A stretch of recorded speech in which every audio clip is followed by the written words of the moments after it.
বারবার ফোনের airplane মোডটা on of করেও যখন কিছুতেই ইন্টারনেট কানেকশনটা এলো না, সুচিত্র তখন খানিক বিরক্ত হয়ে সিটটা থেকে উঠে গিয়ে সামনের দিকে হাঁটতে শুরু করলো। তোর নেটওয়ার্কটাও ঠিক সময় কাজ করে না। তামাম দুনিয়ার মুঠোয় মুঠোয় ধরা এই যন্ত্রটা তখন ওকে এতটাই আশাহত করেছে যে চোখের সামনে থাকা দুধ সাদা কাঞ্চনজঙ্ঘার এত ভালো ভিউটাও উপেক্ষা করতে ওর এক মুহূর্ত লাগলো না। সুচিত্র স্যার, ও সুচিত্র স্যার, আরে দাঁড়ান না, আরে ডেকে ডেকে গলাটা ভেঙে 4 টুকরো হয়ে গেল। ও সুচিত্র স্যার, এই যে। অর্ক ডাকছে। আওয়াজ শুনতে পেয়ে দাঁড়িয়ে যায় সুচিত্র। দার্জিলিংয়ে ম্যালের এই দিকে হাবিব মল্লিকের কিউরিওর দোকান, আর তার ঠিক উল্টো দিকে সারি বেঁধে রাখা আছে পর পর কয়েকটা সিট। সেই সিটগুলো শেষ হলেই দার্জিলিং পুলিশের একটা ছোট্ট কিয়স্ক, তারপর সেইটার পরেই আছে পৃথিবীর বিখ্যাত দার্জিলিং চায়ের কোম্পানি গোল্ডেন টিপের লাইভ আউটলেট। সেইখানে গ্রাহকদের অন দ্য স্পট চা তৈরি করে খাইয়ে দেখানো হয় যে কোনটার কেমন স্বাদ। তার উপর ভিত্তি করেই গ্রাহকরা চা কিনে নিতে পারেন। সেই চায়ের দোকানের সামনে দিয়ে ছুটে আসতে আসতে অর্ক নিজের গলা সপ্তম পেরিয়ে অষ্টমে চড়িয়ে উল্টো দিকে থাকা হাবিব মল্লিকের দোকানের সামনে দিয়ে হেঁটে চলে যাওয়া সুচিত্রকে ডাকছিল, আর প্রাণপণে দৌড়ে আসছিল ওকে ধরতে পারার জন্য। শেষে সুচিত্রর ডাক শুনতে পায়। নিজের ফোনের প্রতি বিরক্ত হয়ে, ওর মুখটা আগে থেকেই নেপালি মুখোশগুলোর মতো হয়েছিল, এখন সেটা ক্রুদ্ধ কাপালিকের মতো করে মুখটা ঘুরিয়ে অর্ককে দেখেই হঠাৎ ওর চোখ মুখটা কেমন যেন শান্ত হয়ে গেল। দারুণ একটা তৃপ্তি যেন ওর চোখে মুখে তীব্র হয়ে উঠল, আর সাথে সাথেই দ্রুত গতিতে ছুটে আসতে শুরু করলো অর্কর দিকে। এই যে, কোথায় ছিলিস? ফোনে পাচ্ছি না তোকে, কোয়ার্টারেও নেই। এদিকে আমাকে সমানে লালবাজার থেকে ফোন করে যাচ্ছে। কি উত্তর দেবো স্যারকে? আরে সেটাই তো বলবার জন্য ডাকছি আপনাকে স্যার, আপনি শুনছেন কই? সেই আস্তাবলের কাছ থেকে আপনাকে ডাকতে ডাকতে ছুটে আসছি। কথাগুলো বলতে বলতে প্রায় দেবী কালীর ন্যায় জিভ বের করে হাঁপাচ্ছিল অর্ক। কলকাতা পুলিশের লালবাজার স্পেশাল ব্রাঞ্চে কর্মরত junior assistant commissioner of police Arka Prabhu Roy. এই মুহূর্তে সে স্যার সম্বোধন করছে যাকে, তিনি ওই লালবাজার স্পেশাল ব্রাঞ্চে posted deputy commissioner of police Suchitra Sen. ওরা দুজনেই এই মুহূর্তে উপস্থিত আছে দার্জিলিংয়ে একটা কেসের ব্যাপারে ইনভেস্টিগেশনের জন্য।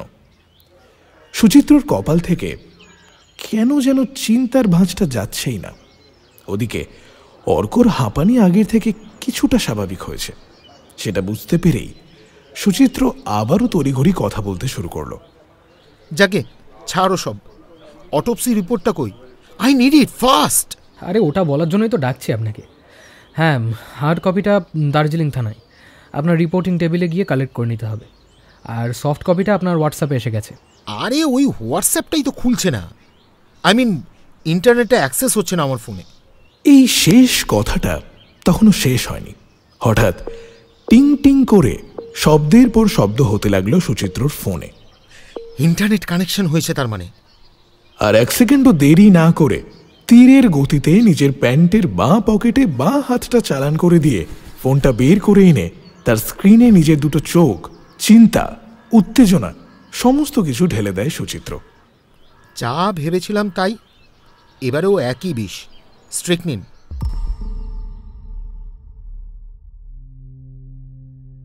নমস্কার, কেমন আছেন সবাই? আশা করি সবাই খুব ভালো আছেন এবং সুস্থ আছেন। আজকে আপনারা শুনবেন লেখিকা পিউ ভট্টাচার্য মুখার্জির একটি টান টান ক্রাইম থ্রিলার গল্প, হুল। লেখিকা জন্ম আর বেড়ে ওঠা হাওড়ার শালকিয়ায়। জন্মদিন 21শে জানুয়ারি। শিক্ষাজীবনে MCA এর পড়াশোনা সাফল্যের সঙ্গে শেষ করে চাকরি জীবনে প্রবেশ। সঙ্গে শখের মধ্যে প্রধান হলো হিমালয়ের বিভিন্ন নাম না জানা জায়গা এক্সপ্লোর করে বেড়ানো, গান শোনা আর একদম ছোট থেকে বই পড়া।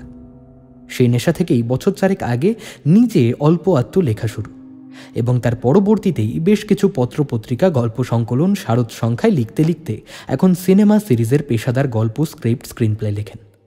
হুল উপন্যাসটি ছাড়াও প্রকাশিত হয়েছে লেখিকার একক গল্প সংকলন এবং উপন্যাস। ডার্ক সার্কেল, কর্কট রেখা, রোহিণী জাতিকা ইত্যাদি রহস্য রোমাঞ্চই লেখার প্রধান বিষয়। বর্তমান উপন্যাসটিও সেই ঘরানারই। আজকের গল্পটি আমরা নিয়েছি বৃতি প্রকাশনীর থেকে প্রকাশিত হুল এই বইটির থেকে।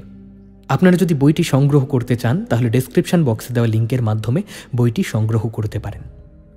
আর আপনারা যদি আমাদের চ্যানেলে নতুন হয়ে থাকেন, চ্যানেলটি সাবস্ক্রাইব করে পাশে থাকা বেল আইকনটি অবশ্যই প্রেস করে দেবেন, তাতে আমরা যখনই নতুন ভিডিও আপলোড করব আপনাদের কাছে নোটিফিকেশন পৌঁছে যাবে। আজকের গল্পটির দৈর্ঘ্যের কারণে আমরা গল্পটিকে দুটি পর্বে বিভক্ত করেছি। আজকে আপনারা শুনবেন গল্পের প্রথম পর্ব। গল্পের দ্বিতীয় তথা অন্তিম পর্বের ডিটেলস দেওয়া থাকবে ডেসক্রিপশন বক্সে অথবা পিন কমেন্টে। আজকের গল্প পাঠে কুন্তল, গল্পের সূত্রধার আমি সন্তু। তাহলে আর বেশি দেরি না করে শুরু করছি আজকের গল্প, লেখিকা পিউ ভট্টাচার্য মুখার্জির একটি টান টান ক্রাইম থ্রিলার গল্প হুল, গল্পের প্রথম পর্ব।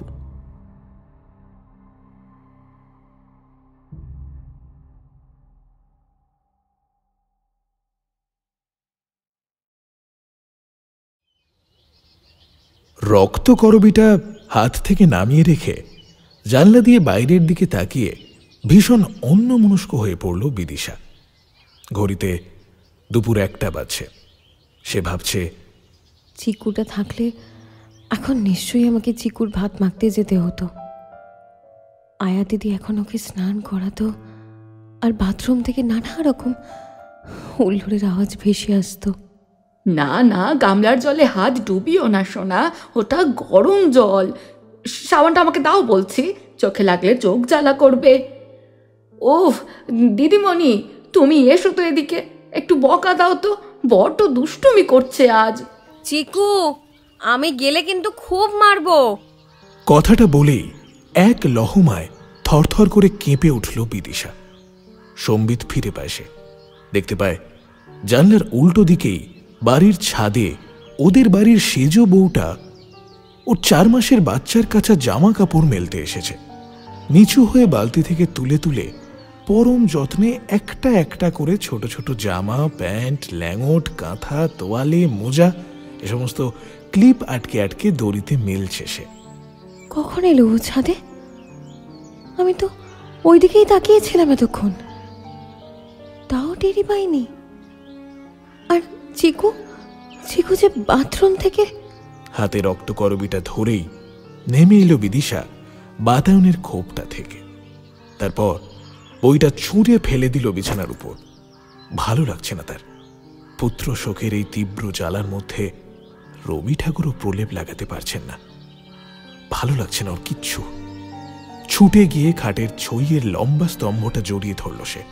তারপর আচমকা কাতর কণ্ঠে কোকিয়ে উঠে এক গগন বিদারী চিৎকার করে উঠল, চিকু, চিকু।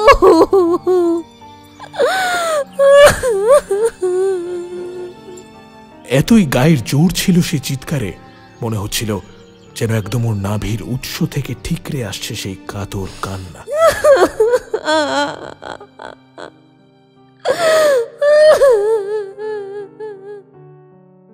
খবর পেয়ে শ্রমিক অফিস থেকে বেরিয়ে ড্রাইভ করে তড়িঘড়ি গিয়ে পৌঁছেছিল নার্সিংহোমে। শহরের দামি নার্সিংহোমগুলোর মধ্যে এটা একটা। চিকু চলে যাবার পর থেকে বিদিশার নার্ভাস ব্রেকডাউন হলেই ওকে এখানেই আনা হয়। চিকু জন্মেও ছিল এই নার্সিংহোমেই।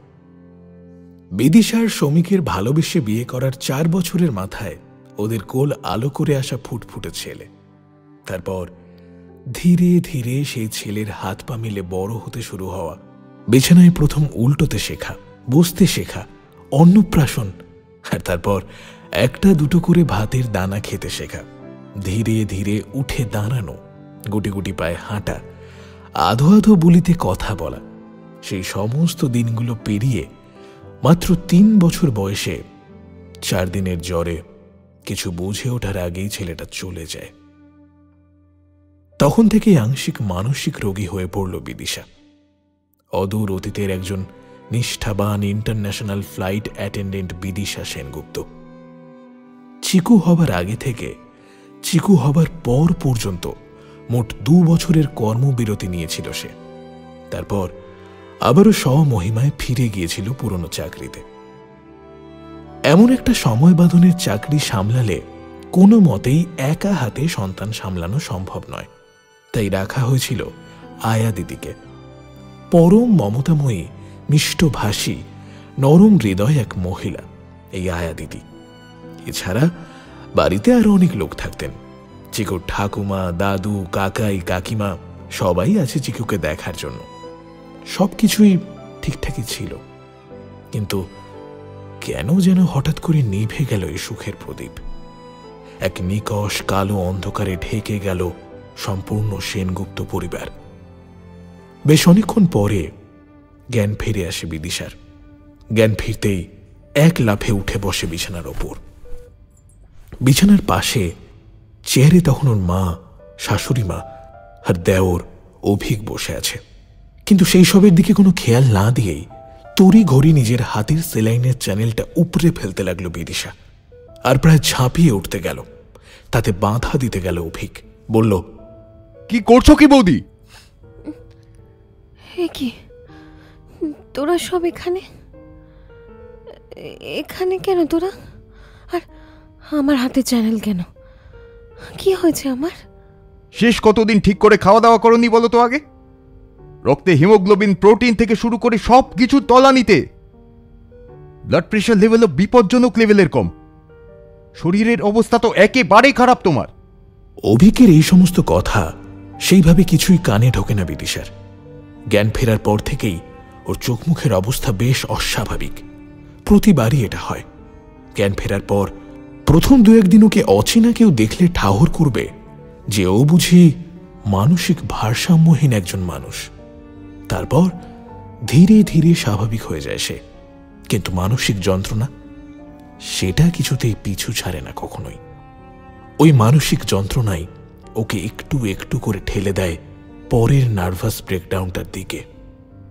বিদিশার মা মনে মনে ভাবলেন, নাতিটা চলে যাওয়ার 3.5 মাসের মধ্যে এই নিয়ে বিদিশার এটা 6 নম্বর নার্ভাস ব্রেকডাউন।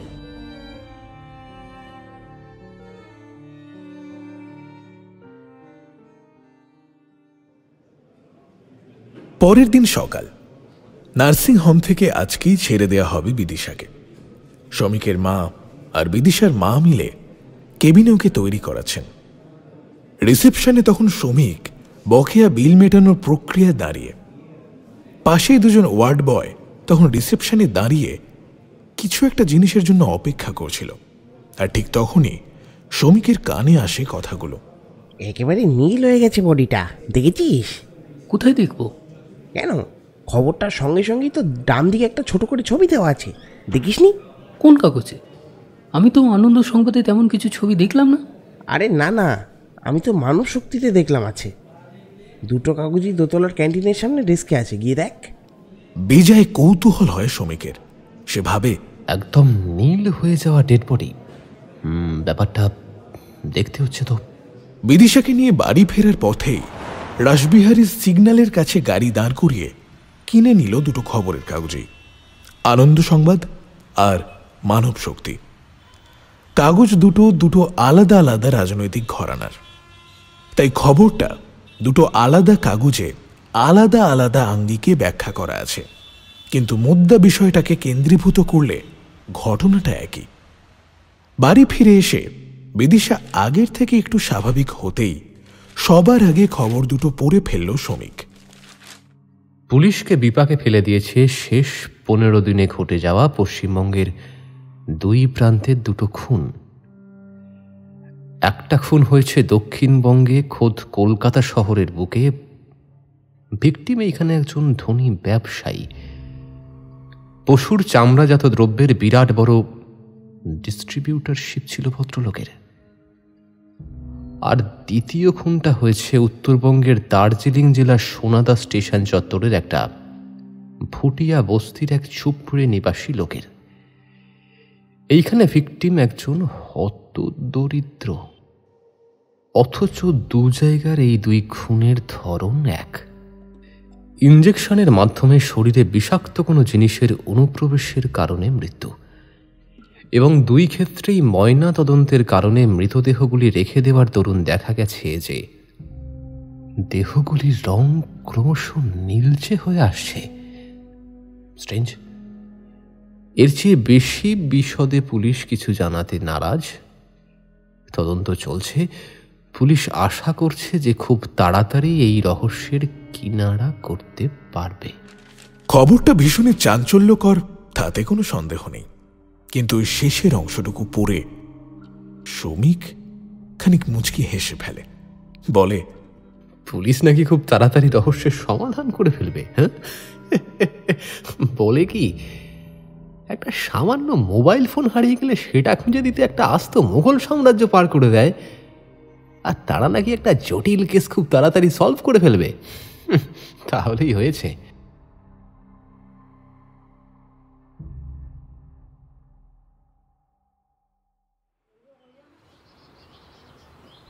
হ্যাঁ, কেসটা দিন দিন বড্ড জটিল হয়ে যাচ্ছে না স্যার? মাধ্যমিকে অঙ্কে কত পেয়েছিলি? মাধ্যমিকে মানে কেন স্যার? মাত্র 2টো খুনেই তোর কেস জটিল মনে হচ্ছে? তাঁরা আরও অন্তত খান 2 মরুক। সুচিত্রর এই খোঁচাটা মোটেই পছন্দ হয় না অর্কর। সে মনে মনে ভাবতে থাকে, ভুলটা কি বলেছি আমি? কেস জটিল হয়নি। কোথায় কলকাতা, কোথায় সোনাদা, কোথায় গায়ে 60,000 ব্লেজার চাপানো বিজনেস টাইকুন প্রদীপ কুমার, আর কোথায় এখানের ভুটিয়া বস্তির ভবঘুরে খামখেয়ালি নেপালি রমেন থাপা। যে বা যারা খুন করেছে এদের, তারা কোথায় মিল পেল এদের দুজনের মধ্যে কে জানে। এটা সিরিয়াল কিলিং সে তো বোঝাই যাচ্ছে, কিন্তু কেন সিরিয়াল কিলিং সেটার কোনো লেজা মুড়ুই এখন অবধি আমি অন্তত ধরতে পারছি না। কেভিন্টার্সের ছাদে বসে ফিশ অ্যান্ড চিপস খেতে খেতে এটাই ভাবল অর্ক। সুচিত্র স্যারের বেশি বাড়াবাড়ি, সবাইতেই বেড়া, মানে সব জানতা সিনিয়র ভাব স্যার। অর্ক আবার যখন এইসবগুলো ভাবছে, ব্যাপারটা বুঝতে পেরে ওর দিকে তখন তাকিয়ে মুচকি হাসছিল সম্রাজ্ঞী, অর্কর বউ।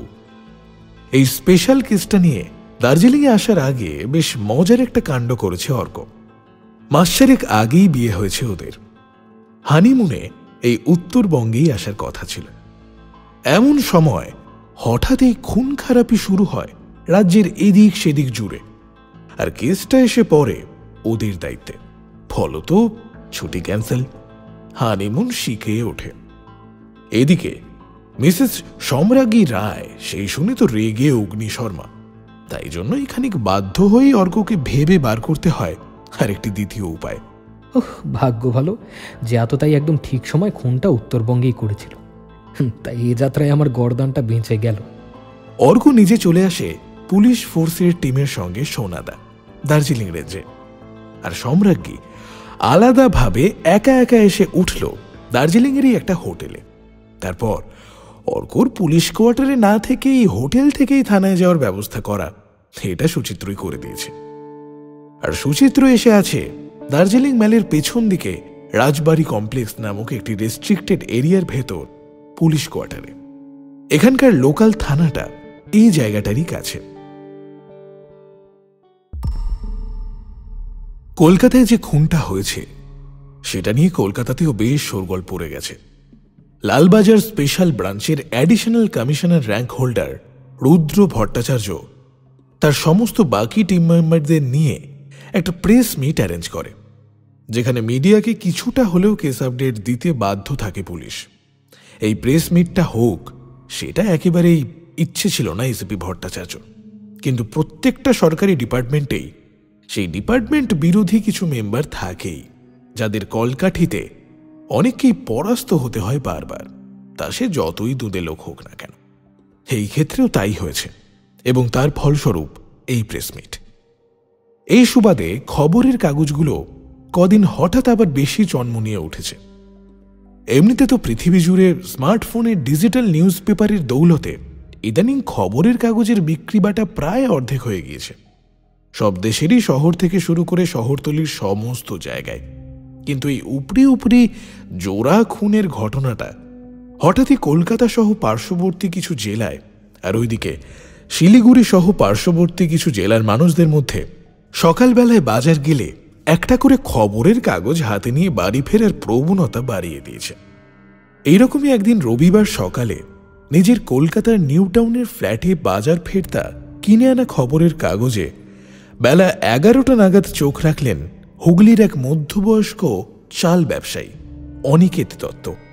আর চোখ রাখা মাত্রই আঁতকে উঠলেন তিনি।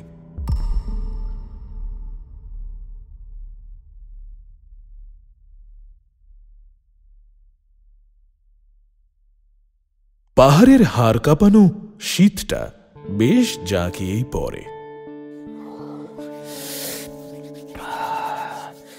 সমতলে থেকে অভ্যস্ত মানুষকে বেশ জবুথুবু করে দেয় এই পাহাড়ি শীত। তবে পুলিশ তো অলস হয়ে এলে চলবে না। এইসব ভেবে নিজেকে মোটিভেট করার চেষ্টা করলো অর্ক। থানায় রয়েছি, এখন যতই ঘুম পাক কোনো মতেই চোখ বোঝা চলবে না। একে তো চাকরিটা খুব পুরনো নয়, তার উপর আবার স্পেশাল কেসে আসা গেস্ট অফিসার। এক মুহূর্তেও ঝিমলে লালবাজারে খবর চলে যাবে যে কলকাতার পুলিশগুলো ডিউটিতে ঘুম হয়। তার উপর আবার এই বেশি পাকা গোছের সুচিত্র স্যার। সুচিত্রের কথা মনে পড়তেই অর্কর ঘুম এমনিতেই ছুটে যায়। লোকটা আগে নাকি খুব হাসি খুশি ছিল বলেই গল্প শুনেছি সিনিয়র অফিসারদের কাছে। নিজের জীবনের একটা কোনো ঘটনার পর থেকে ওর নাকি চরিত্রে এই আমূল রদবদল। এখন প্রয়োজন ছাড়া কারোর সঙ্গে তেমন কথা বলে না, কথা বললেও সেটা শ্রাবণ মাসের মেঘের মতন গুরু গম্ভীর ভঙ্গিতেই বলে। তবে কাজের ব্যাপারে ভীষণ নিষ্ঠা। ওর 15 বছরের চাকরি জীবনে একটা কেসও এমন আসেনি যেটা সলভ করতেও ব্যর্থ হয়েছে। আর ঠিক সেই কারণেই এই কেসের চার্জও ওকেই দেওয়া হয়েছে। আর ওর সহকারী হিসেবে মোতায়েন করা হয়েছে বছরখানেক হলো জয়েন করা এই আমাকে। যদিও আমার মনে হয় যে আমাকে মোতায়েন করা হয়েছে শুধুমাত্র সুচিত্র স্যারের ঝাড় খাবার জন্য। হ্যাঁ, যাকে ভেবে আর কি হবে, যা আছে কপালে। এই সুযোগে সুচিত্র স্যারের কাজ করার ধরন পন্থা এসব খুব কাছ থেকে দেখা তো যাবে।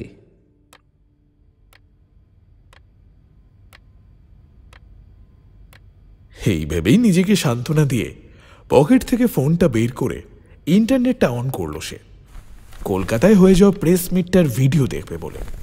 সেই মতোই কাঠের চেয়ারের উপর বাবু হয়ে গুছিয়ে বসে কানে হেডফোনটা চালান দিল আর হেকে এক নেপালি হাবিলদারকে বলে দিল, এই গুরুং, यार जरा अदरक दे के एक कप कड़क चाय लाना।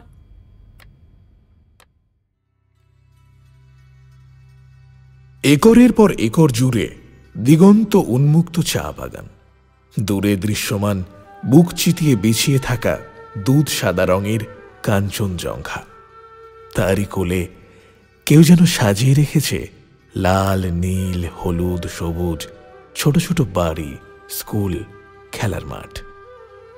ওসবের চেয়ে একটু কাছে আকারে বেশ বড় একটা বৌদ্ধ মঠের সোনালি রাংতা মোড়া সবুজ চূড়াও দৃশ্যমান। সব মিলিয়ে এ যেন পটে আঁকা শিল্পীর অনুভব প্রসূত কোনো কল্প জগৎ। এমন নৈসর্গিক এক মৃত্তিকা ভূমিতে দাঁড়িয়ে নাকে এসে লাগা পচা লাশের গন্ধের করাঘাতটা সুচিত্রর মতো দুঁদে অফিসারেরও যেন বড়ই বেমানান লাগছে। মাস্কের ওপর দিয়েই তাই নাকে রুমাল চাপা দিয়ে লাশটার পাশ থেকে সরে এসে ফোনটা বের করে একটা নাম্বার ডায়াল করলো সে।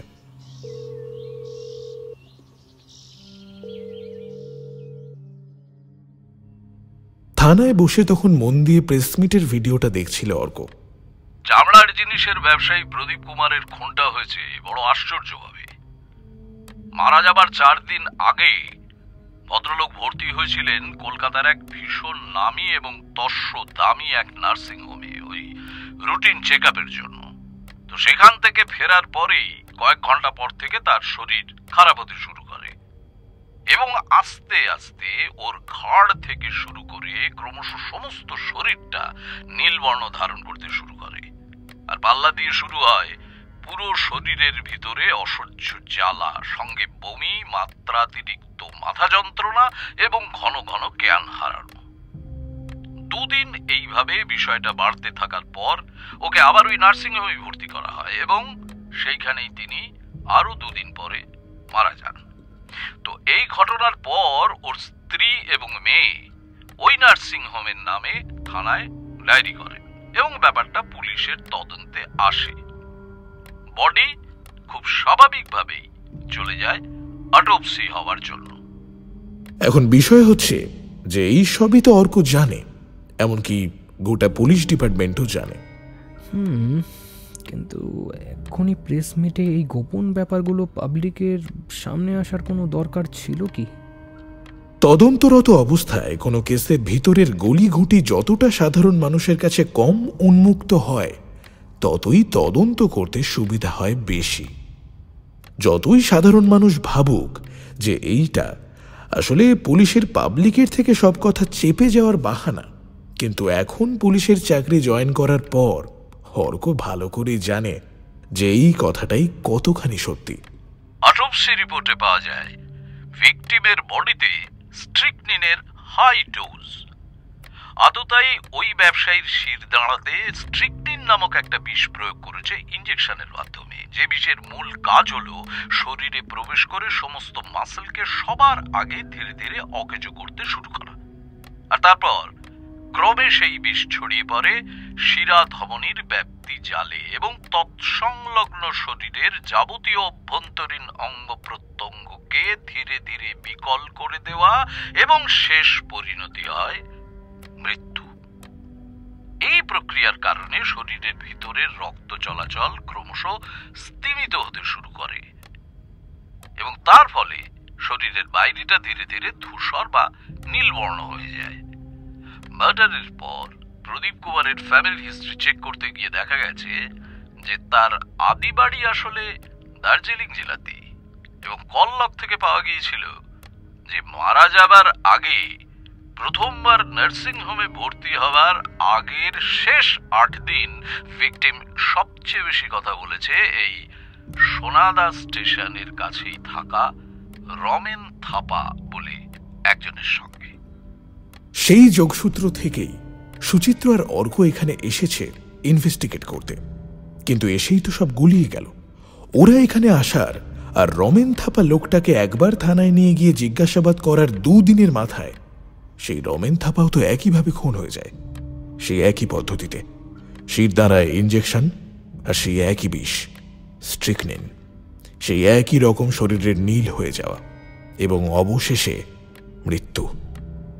তফাৎ শুধু এইটাই যে এইবারের ভিকটিমকে ইঞ্জেকশন দেয়া হয়েছে তারই বাড়িতে এবং বিষ শরীরে ছড়াতে শুরু করার 24 থেকে 30 ঘন্টার মধ্যেই তার মৃত্যু ঘটে।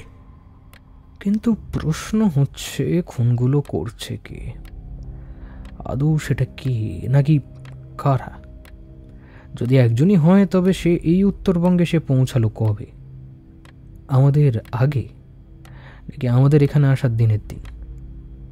সে কি জেনেই এসেছে যে পুলিশ এখানেই আসছে? তাই যদি হয় তবে কি সে এই পুলিশের নাকের ডগার থেকে খুনগুলো করে পুলিশকে পরোক্ষভাবে চ্যালেঞ্জ ছুঁড়ে দিতে চাইছে?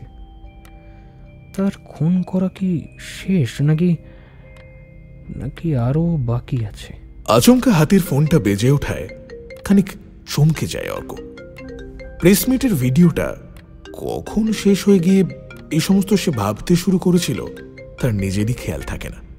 হঠাৎ সুচিত্র স্যারের ফোনে সম্বিত ফিরে আসে তার। হ্যাঁ স্যার বলুন। কোথায় তুই? এই তো থানায়। এক্ষুনি একটা জিপ আর অন্তত 3 জনের টিম নিয়ে হ্যাপি ভ্যালি টি এস্টেটে চলে আয়। কেন স্যার? খুন হয়েছে। হ্যাঁ, খুন?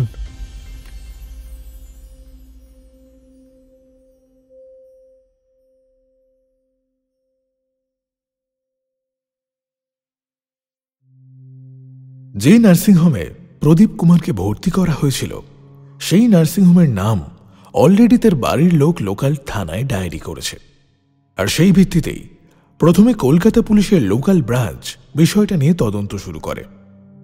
প্রথমবার রুটিন চেকআপের জন্য মিস্টার কুমার যখন ভর্তি হয়েছিলেন ঠিক তখন কে কে তার কেবিনের চার্জে ছিলেন, ঠিক কি কি ইঞ্জেকশন তার ওষুধে তাকে দেয়া হয়েছিল, এই সমস্ত কিছু খতিয়ে দেখা হচ্ছিল। এইরকম সময়তেই ওর অটোপসি রিপোর্টটা পুলিশের হাতে আসে এবং স্ট্রিকনিন বিষ শরীরে পাওয়ার ব্যাপারটা জানতে পারা যায়। তারপরই কেসটা লোকাল থানা থেকে হস্তান্তর হয় লালবাজারে। লালবাজার স্পেশাল ব্রাঞ্চ কিছু বিশেষ ধরনের কেসের ব্যাপারে ভীষণই সিদ্ধহস্ত। এই কেসটাও তাই হাতে আসতেই 3-4 দিনের মধ্যেই সামনে আসে বেশ কিছু তথ্য। যেমন প্রদীপ কুমার লোকটার কলকাতায় একটা 5 বেডরুমের ফ্ল্যাট ছাড়াও জোকায় একটা ছোট্ট পেইন্ট হাউস, দার্জিলিংয়ের নিজের আদি পৈতৃক বাড়ির কিছুটা দূরেই একটা বেশ উচ্চমানের হোটেল, এছাড়াও কলকাতার নিউ টাউনে 3টি রিয়েল এস্টেট প্রজেক্ট মিলিয়ে প্রায় 60 কাঠা জমি। স্বভাবতই প্রশ্ন ওঠে, এত টাকা লোকটা করেছিল কিভাবে? শুধুই ওই চামড়াজাত দ্রব্যের ব্যবসা থেকে, নাকি অন্য কিছু? তদন্ত যত এগোতে থাকে রহস্য যেন ততই ঘনীভূত হয়। ডিসিপি সুচিত্র সেন আর জুনিয়র অ্যাসিস্ট্যান্ট কমিশনার অর্কপ্রভু রয় তখন কলকাতাতেই। ওদের তত্ত্বাবধানে নার্সিংহোমের সমস্ত সিসিটিভি ফুটেজ থেকেও এক উদ্ভট বিষয় চোখে পড়ে তাদের। যে 1.5 দিন প্রদীপ কুমার রুটিন চেকআপের নামে ওই নার্সিংহোমে নিজের কেবিনে ছিলেন, তার মধ্যে একবারও একজনও অ্যাটেন্ডেন্ট দ্বিতীয়বারের জন্য রিপিট হয়নি। প্রত্যেকবার ওষুধ আর ইঞ্জেকশনের ট্রে হাতে নতুন নতুন অ্যাটেন্ডেন্ট যাচ্ছে, আবার কিছু সময় পরে তারা বেরিয়ে এসে কখনো ডান দিকে কখনো বাঁ দিকে চলে যাচ্ছে, এবং এরা প্রত্যেকেই পুরুষ। এই বিষয়টার কারণ জানতে চাওয়ায় নার্সিংহোম কর্তৃপক্ষ জানায় যে পুরুষ রোগীর কেবিনে পুরুষ অ্যাটেন্ডেন্ট আর মহিলা রোগীর কেবিনে মহিলা অ্যাটেন্ডেন্ট অ্যালট করার এই নিয়মটা ওই নার্সিংহোমে একদমই নতুন মোতায়েন করা হয়েছে। ওদের ব্যাঙ্গালোরের হেড ব্রাঞ্চ থেকে তেমনই সার্কুলার পেয়েছে ওরা। আর এই প্রতিবার নতুন অ্যাটেন্ডেন্ট যাওয়ার বিষয়টা নেহাতি কাকতালীয়। মিস্টার কুমার যদি মাত্র 1.5 দিন না থেকে আরো বেশি দিন থাকতেন তাহলে নিশ্চয়ই কেউ না কেউ রিপিট হতো। কিন্তু এই সমস্ত কিছুর থেকেও যেটা সবচাইতে বেশি চাঞ্চল্যকর তথ্য তদন্তে উঠে এলো সেটা হলো এই যে মিস্টার প্রদীপ কুমার নাকি আজ থেকে 7 বছর আগে একটা ব্যাংকের মোটা অঙ্কের লোন পরিশোধ করতে না পেরে অসৎ উপায়ে সেই টাকা আত্মসাৎ করেন, এবং তখন প্রায় 3 মাস তিনি নিখোঁজ ছিলেন। ব্যাংক কর্তৃপক্ষ লোকটার নামে এফআইআরও করেছিল। পরে এক দুঁদে উকিলকে কাজে লাগিয়ে এ সমস্ত থেকে পরিত্রাণ পান তিনি, কিন্তু সেই টাকা ব্যাংককে তিনি আর শোধ করেননি। পুলিশ কমিশনার রুদ্র ভট্টাচার্যের ভাষায় জাস্ট হজম করে ফেলেছিলেন।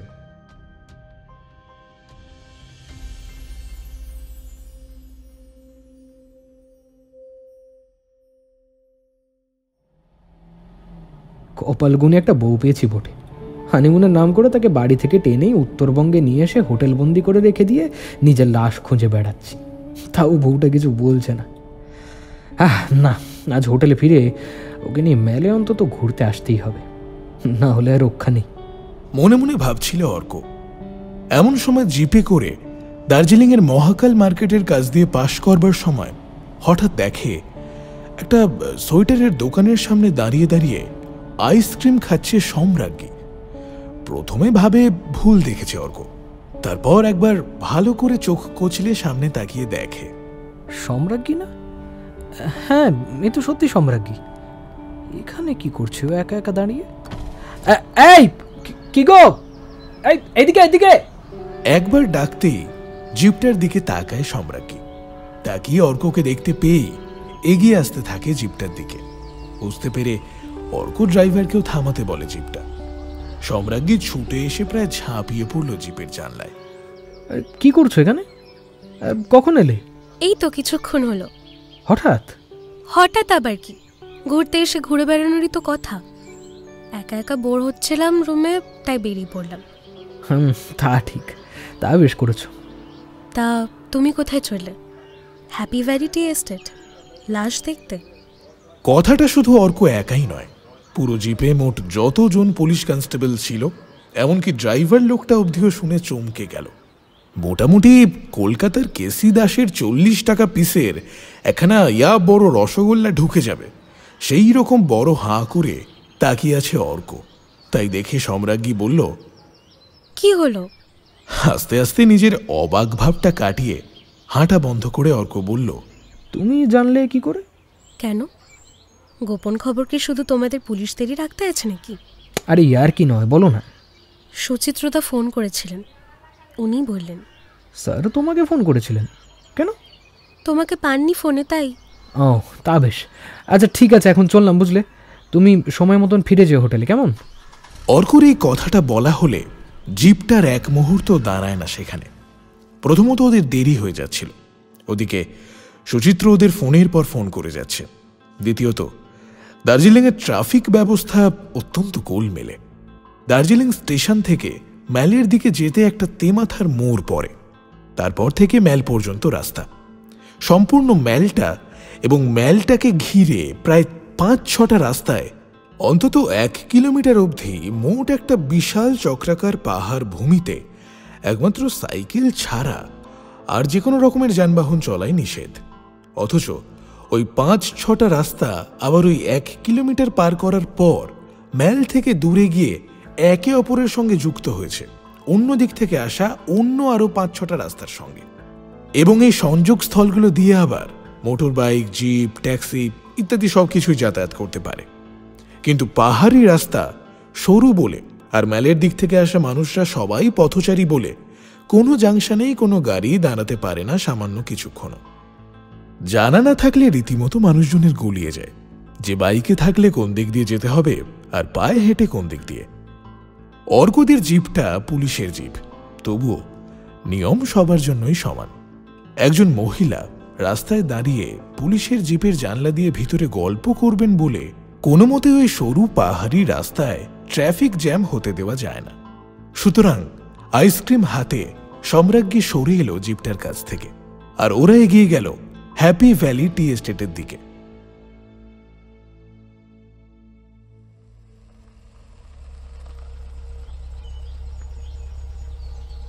জিপ থেকে নামার আগেই গা গুলিয়ে উঠল অর্ক। কোনো ক্রমে জিপের দরজাটা খুলে নেমেই সশব্দে একবার ওয়াক তুলে ছুটে এগিয়ে গেল যেই দিকে সবাই রয়েছে তার উল্টো দিকে।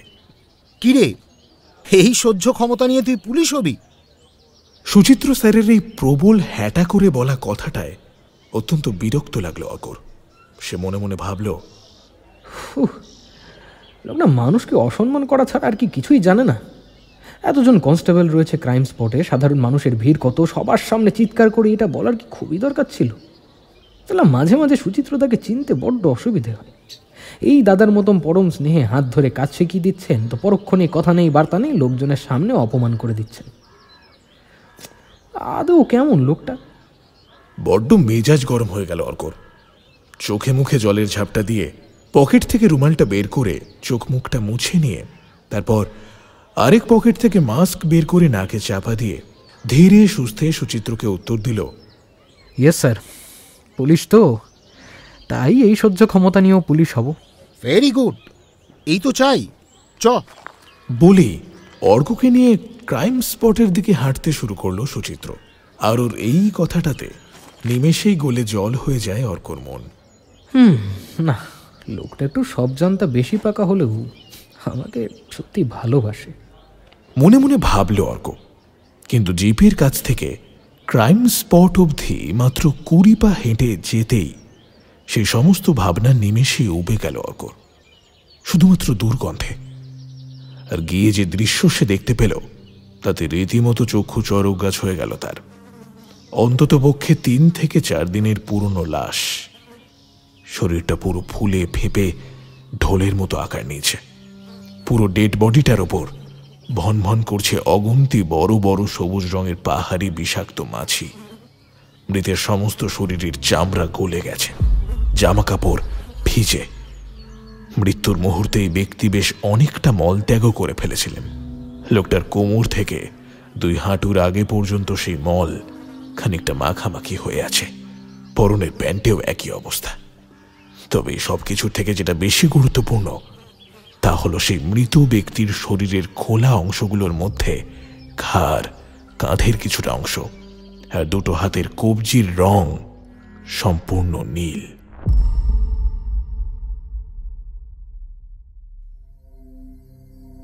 হ্যাপি ভ্যালি টি এস্টেট একটা প্রসিদ্ধ টুরিস্ট স্পট। যারা দার্জিলিং, লেপচা জগৎ ইত্যাদি বেড়াতে আসেন তাদের উল্লেখযোগ্য সাইট সিং এর মধ্যে এটা পড়ে। পুরুষ মহিলা নির্বিশেষে এখানে এসে নেপালি চা সংগ্রহকারীদের পোশাক ভাড়া করে ছবি টবি তোলেন আর কি। গলায় পাথরের ভারী হার, কানে ভারী দুল, মহিলাদের ক্ষেত্রে পিঠে চা পাতা রাখার টোকরি, পুরুষদের ক্ষেত্রে কোমরে গোজা খাপ সমেত নেপালি কুখরি ইত্যাদি থাকে। এই হ্যাপি ভ্যালি টি এস্টেটটা আসলে শেষ 5 দিন ধরে টুরিস্টদের জন্য বন্ধ ছিল। কারণ আর কিছুই না, দিন 5 আগে এই এস্টেটে কর্মরতা একজন নেপালি মহিলা কাজ করতে এসে চা গাছের ফাঁকে আচমকাই একটি প্রায় 6.5 ফুটের প্রচণ্ড বিষধর সাপ দেখতে পান। সঙ্গে সঙ্গে তিনি নিজের পিঠে ঝোলানো চা পাতা রাখার ঝুড়ির দড়িটা মাথা থেকে নামিয়ে সব সমেত ওটা চা বাগানে ছুঁড়ে ফেলে দিয়ে দৌড়ে সেখান থেকে পালিয়ে ওই চা বাগানের অফিসে খবরটা দিতে গিয়ে কিছু দূর ছুটে এগোতেই ওই রকমই বড় আরেকটা সাপ দেখতে পান। দেখা মাত্রই আতঙ্ক থেকে সঙ্গে সঙ্গে নিজের সংজ্ঞা হারিয়ে সেখানে লুটিয়ে পড়েন তিনি। ততক্ষণে সেই মহিলার চিৎকারে খানিক তফাতে দাঁড়িয়ে কাজ করা অন্যান্য মহিলা পুরুষরা পুরো ঘটনাটাই দেখতে আর শুনতে পেয়েছেন। তাই আর দেরি না করে তৎক্ষণাৎ একদল মানুষজন ছুটে আসেন সেই মহিলাকে উদ্ধার করতে। আরেক দল মানুষজন ছুটে যান অফিসে খবর দিতে। প্রাণের ভয় তাদেরও আছে। ফলত আতঙ্কে সবাই প্রায় কান্নাকাটি আর চিৎকার জুড়ে দেন। তবে সৌভাগ্যক্রমে সে যাত্রায় কারো প্রাণ নাশ হয়নি। তড়িঘড়ি সেই মহিলাকে সেখান থেকে তুলে অফিসে নিয়ে গিয়ে শোয়ানো, তার প্রাথমিক চিকিৎসা, এ সমস্ত কিছু করার পর জ্ঞান ফিরে এলে ওকে বাড়িতে পৌঁছে দিয়ে আসা হয়। তারপর সেই দিন সেই মুহূর্ত থেকে ওই চা বাগানে কাজ এবং ট্যুরিস্টদের ভিজিট স্থগিত করে দেওয়া হয়তো বটেই, সঙ্গে সঙ্গে সেই দিনই উত্তরবঙ্গের দার্জিলিং ডিভিশনের বন দপ্তরে খবর দিয়ে স্নেক এক্সপার্ট আনানো হয় সেখানে। তিনি এসে ওই দিনই ওই চা বাগান থেকে মোট 4টি বিষধর সাপ উদ্ধার করেন এবং নির্দেশ দেন যে যুদ্ধকালীন তৎপরতায় যেন ওই সম্পূর্ণ এলাকায় সর্প নিবারণকারী ওষুধ স্প্রে করা হয় এবং অন্তত 3 দিনের জন্য পুরো জায়গাটার মানুষদেরকে যাতায়াত বন্ধ করে দেওয়াই ভালো। যেমন কথা তেমনই কাজ। তবে 3 দিন নয়, টি এস্টেট অথরিটি নিরাপত্তার কারণে 5 দিন বন্ধ রেখেছিল এই হ্যাপি ভ্যালি টি এস্টেট। আর সেই ফাঁকেই এই অপকর্মটি করে গিয়েছে আততায়ী। এই ভিকটিমের নাম চঞ্চল সাঁপুই, বাঙালি লোক, সম্ভবত মেদিনীপুরে বাড়ি। দার্জিলিংয়ে একটা হোটেলে ম্যানেজারের পোস্টে চাকরি করতেন তিনি, আর সেই হোটেলেই থাকতেন। আজ সকালে টি এস্টেটটা আবারও খুলে যাওয়ায় কাজ করতে আসা নেপালি মহিলা যিনি প্রথম ডেড বডিটা দেখেছিলেন, তিনি দেখেই ভদ্রলোককে চিনতে পারেন। কিভাবে চিনলেন জানতে চাওয়ায় তিনি বলেছিলেন যে ওর স্বামী নাকি মাঝে মাঝেই অতিরিক্ত অর্থ উপার্জনের জন্য এই দার্জিলিংয়ে কুলির কাজ করেন।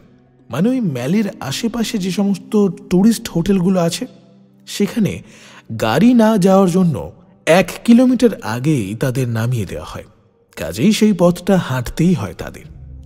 সেই সময়তেই কুলিরা অর্থের বিনিময়ে সেই সমস্ত ট্যুরিস্টদের যাবতীয় লাগেজ নিয়ে তাদের হোটেলের ঘর অবধি পৌঁছে দেন।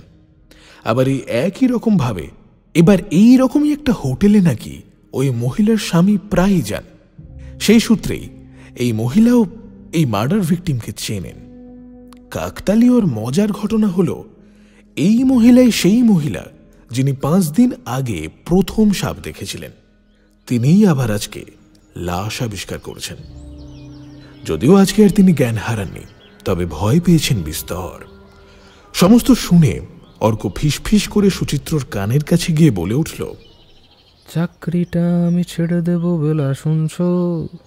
আশ্চর্যের ব্যাপার, এটা শুনে সুচিত্র একটু রেগে গেল না, বরং দুষ্ট একটা হাসি হেসে বেশ স্টাইলের সঙ্গে ফিসফিস করে বলে উঠল, আর মাত্র 2-1টা লাশ, ব্যাস। আরে বাস স্যার। উত্তেজিত হয়ে এই লাস্টের কথাটা বেশ চিৎকার করেই বলে ফেলেছিল অর্ক। দুজন কনস্টেবল ওদের দিকে ফিরে দেখল। সুচিত্র সঙ্গে সঙ্গে পাঠশালার অঙ্কের মাস্টার মশাইয়ের মতো গোল গোল চোখ করে অর্কর দিকে তাকিয়ে ওকে চোখে চোখেই ধমক দেয়। অর্কও সঙ্গে সঙ্গে বাধ্য ছাত্রের মতো নিজেকে সংযত করে নেয়।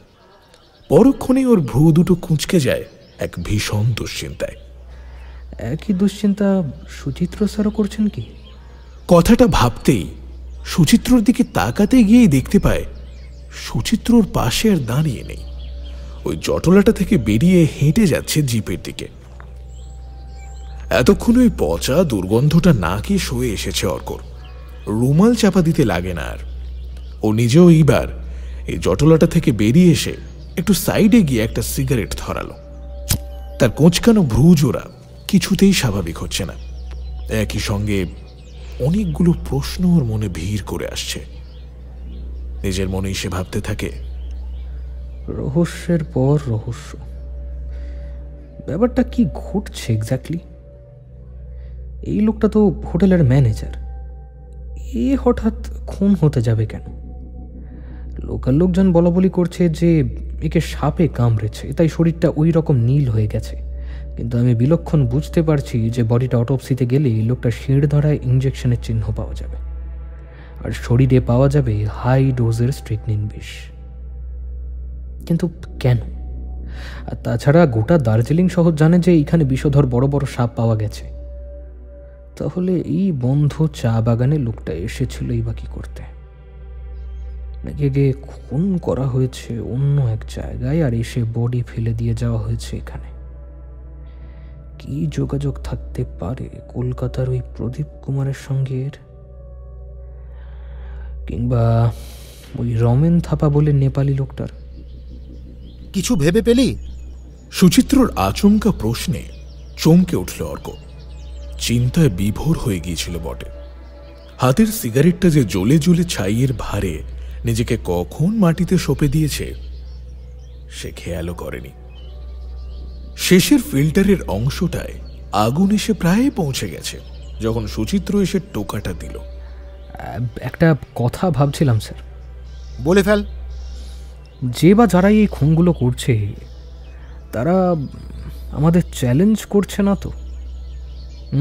কিরকম?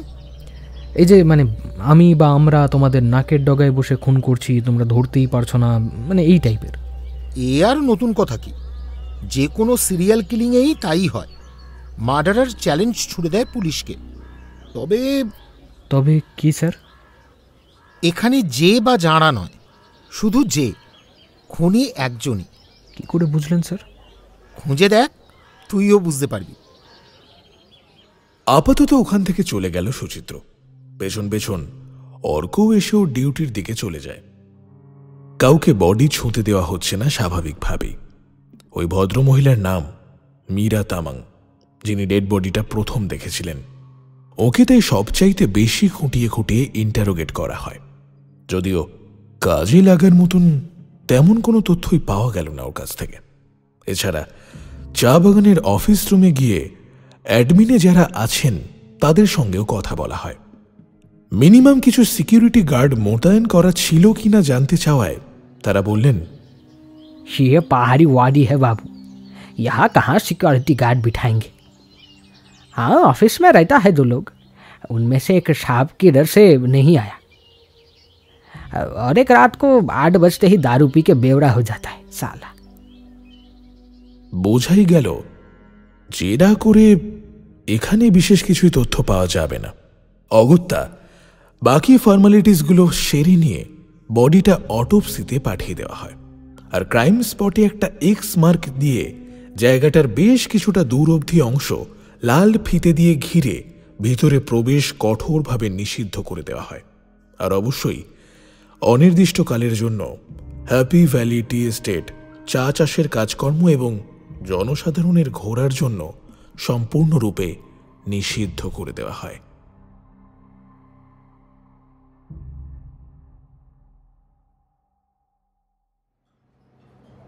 কি খাবে বলো? তুমি বলো। না, তুমি বলো না। না না, তুমি বলো। তুমি কি খাবেন স্যার?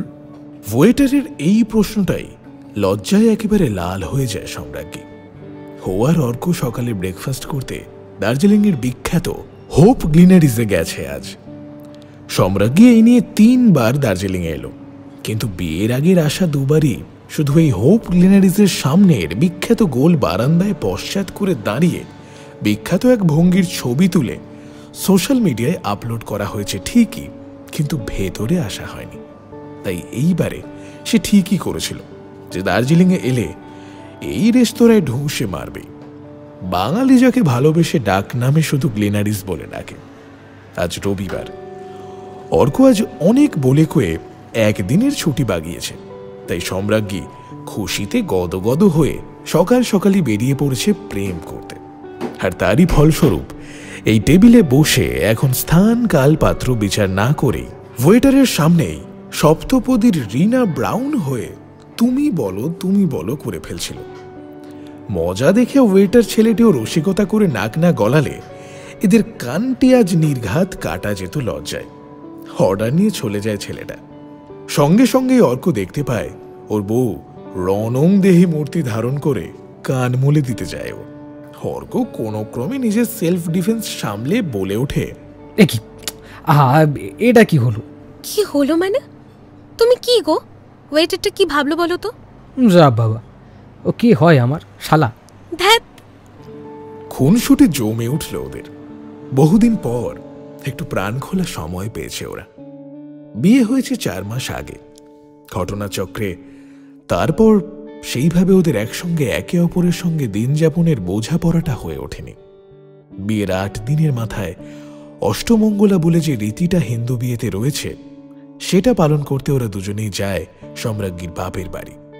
কিন্তু নিয়ম মতো ওইখানে 2.5 দিন থাকার হয় না অর্কর। ইমিডিয়েট বেসিসে একটা 15 দিনের ট্রেনিং করতে অর্ককে চলে যেতে হয় ব্যারাকপুর পুলিশ ক্যাম্পে। এদিকে সম্রাজ্ঞী পেশায় স্কুল টিচার। নতুন পরিবারে নতুন জীবন সামলে পুরনো চাকরিতে পুনরায় মন দেওয়াতেই ব্যস্ত হয়ে পড়ে সে। আর তার কিছুদিনের মধ্যেই কলকাতায় শুরু হয় এই সিরিয়াল কিলিংয়ের ঘটনা। অর্কর চাকরিটাও বলা যায় প্রায় নতুনই, তাই এই জটিল কেসে ইনভলভ হয়ে সেও মানসিকভাবে অনেকটাই ডুবে যায় এতে। সমস্ত কিছু মিলিয়ে এদের দুজনের আর সেইভাবে নতুন বিয়ের ব্যাপারটা নিজেদের মধ্যে মিশিয়ে নেওয়া আর হয়নি।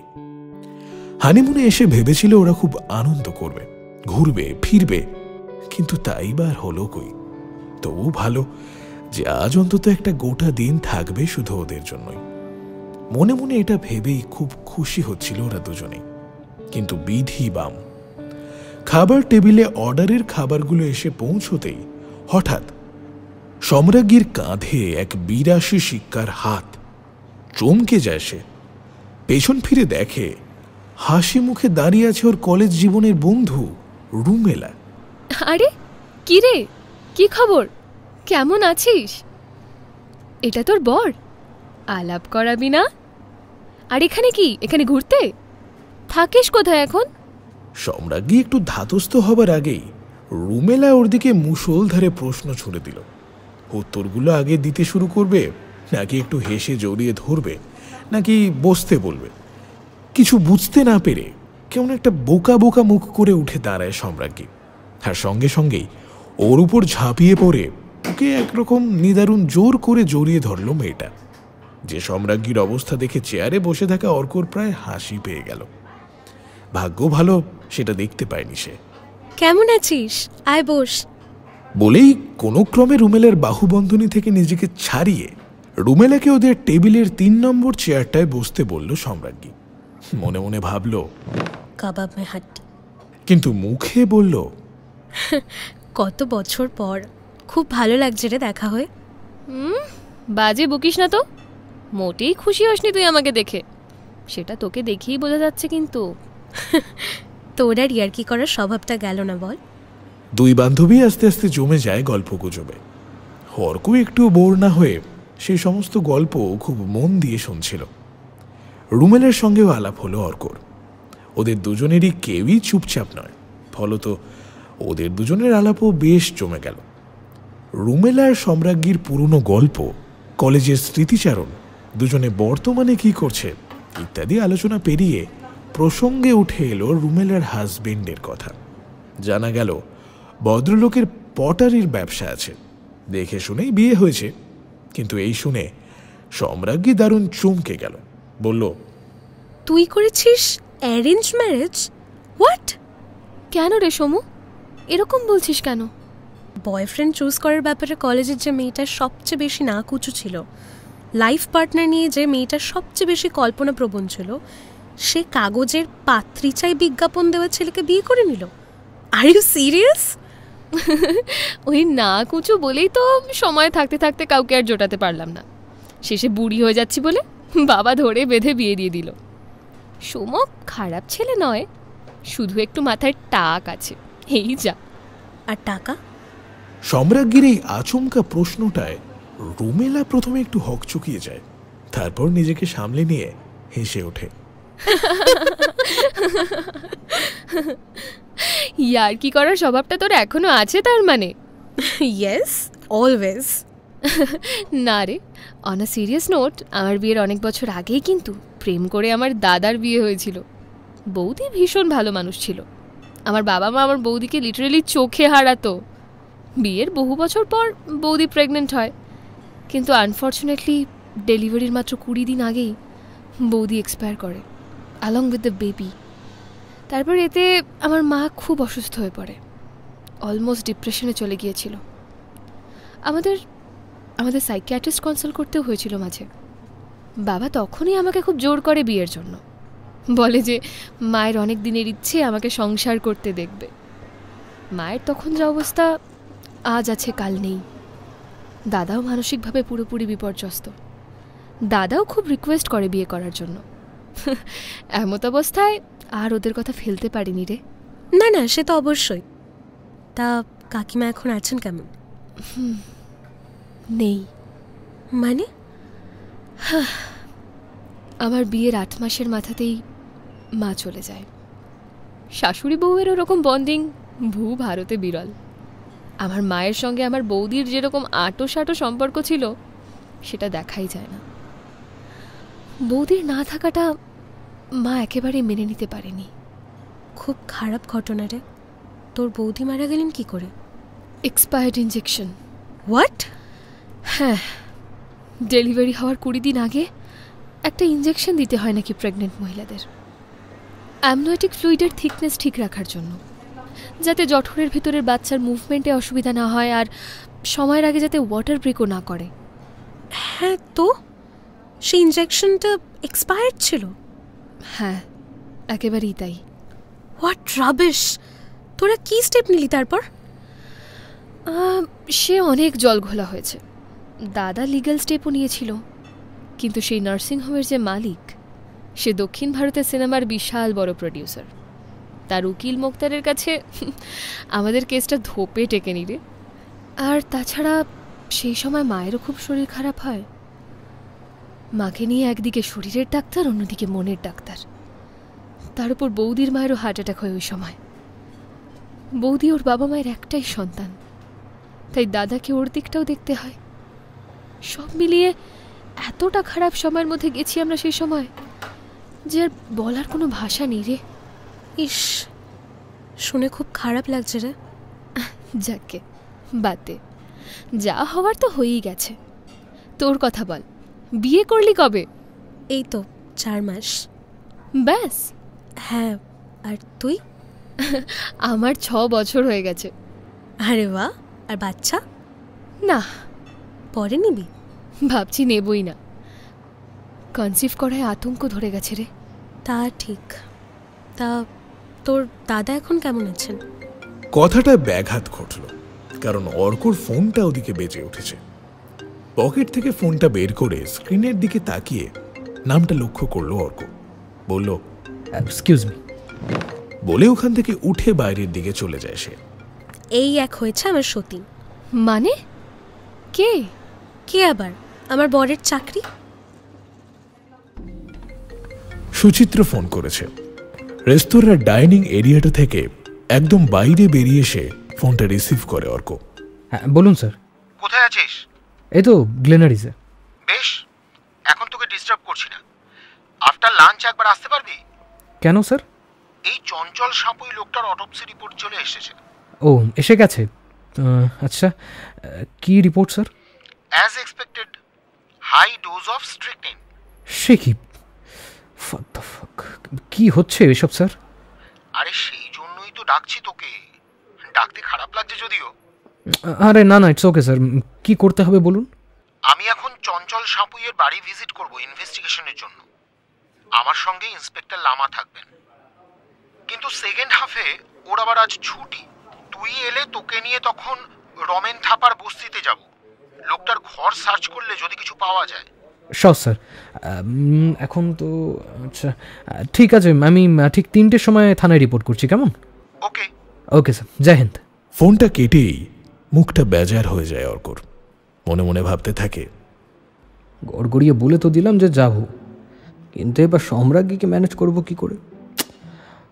চিন্তার ব্যাপার হয়ে গেল। এই একটাই দিন পেয়েছি, সেটার অর্ধেক যদি স্ট্রিকনিন বিষ নিয়ে নেয়, তাহলে এবার সম্রাজ্ঞীর রাগের মাথায় আমাকে ইঞ্জেকশন না দিয়ে দেয়। ভয়ে ভয়ে রেস্তোরাঁর ভিতরে আবার ঢুকে আসে সে। দেখতে পায় সম্রাজ্ঞী আর ওই রুমেলা বলে মেয়েটা দারুণ গল্পে মশগুল হয়ে রয়েছে। চোখে মুখে একটা অপরাধী অপরাধী ভাব এনে হেঁটে এসে বসতে গিয়ে সবে কথাটা বলতে যাবে, এমন সময় সম্রাজ্ঞী অর্ককে দেখেই বলে ওঠে, এই শোনো না, আমাদের আজ বিকেলের অবজারভেটরি হিলে বসার প্ল্যানটা যদি আমরা ড্রপ করি, তাহলে তুমি খুব খচে যাবে গো। আমি আর রুমেলে একটু তাহলে শপিংয়ে যেতাম। হ্যাঁ, বউটা বলে কি? ভুল শুনছি না তো? মন থেকে যেন তার একটা কাঞ্চনজঙ্ঘা প্রমাণ ভার নেমে যায়। উফ, এটা আমি বললে কি ঝাড়টাই না খেতে হতো, কিন্তু এই খুশিটা বুঝতে দেওয়া যাবে না। মুখে তাই একটা বিষাদ ভরা ভাব নিয়ে সে বলল, এ বাবা, আজই প্লিজ। আগামীকালই রুমেলে এখান থেকে চলে যাবে। ওর বড় ওকে পরশু আসামে মিট করবে, তারপর ওরা একসঙ্গে আসামটা ঘুরে দেখবে। ও, তা আপনি এখানে এখন একা আছেন? হ্যাঁ, এমনিতে একাই আছি, বাট ম্যাম আর কিছু লাগবে? হঠাৎ করে ওয়েটার এসে এটা জিজ্ঞেস করায় কথাটা সম্পূর্ণ হয় না তার। সম্রাজ্ঞী ওকে আর অর্ককে জিজ্ঞেস করে ওয়েটারকে কনফার্ম করে দেয়, বলে, আর কিছু লাগবে না, বিল আনো। ওরা 3জন ওখান থেকে বেরোনোর পর যথারীতি সম্রাজ্ঞী বায়না ধরল সেই বিখ্যাত গোল বারান্দায় হোপ ক্লিনারিজ লেখাটাকে পিছনে রেখে ছবি তুলতে। অর্ক রাজি হয় না। ও খুবই হাসি খুশি মানুষজনকে লেগ পুল করতে পছন্দ করা ছেলে ঠিকই, কিন্তু এই চুমুমুখ সেলফি মোটেই ওর দ্বারা তোলা হবে না। সে বলল, 2 বান্ধবী যত খুশি একসঙ্গে সেলফি তোলো, এমনকি ছবিও তুলতে পারো, দরকার পড়লে আমি তুলে দিচ্ছি, কিন্তু এই আমাকে এসবের মধ্যে জড়াবে না প্লিজ। সম্রাজ্ঞী রুমেলাও ওর ওই গররাজি হওয়াতে বিন্দুমাত্র পাত্তা না দিয়ে নিজেরাই প্রায় খান 10 পোজে দাঁড়িয়ে অন্তত পক্ষে 100 ছবি তুলে ফেলল। যাবার আগে রুমেলা বলে গেল, ঠিক 3:00 ম্যালের ভানুভক্ত আশ্চর্যর মূর্তির সামনে দাঁড়াবো, তারপর ওখান থেকে চলে যাব সোজা ভানুভবন। ভানুভবন কেন? আসলে আগে ম্যালের বাঁ পাশে যে বিখ্যাত ম্যাল মার্কেটটা বসতো, সেটা এখন স্থানান্তরিত হয়ে ভানুভবনের ভেতরে চলে গেছে, জানিস না? আর ম্যাল মার্কেটের ওই গলিটা এখন সাধারণ মানুষের হাঁটা চলার জন্য খুলে দেওয়া হয়েছে।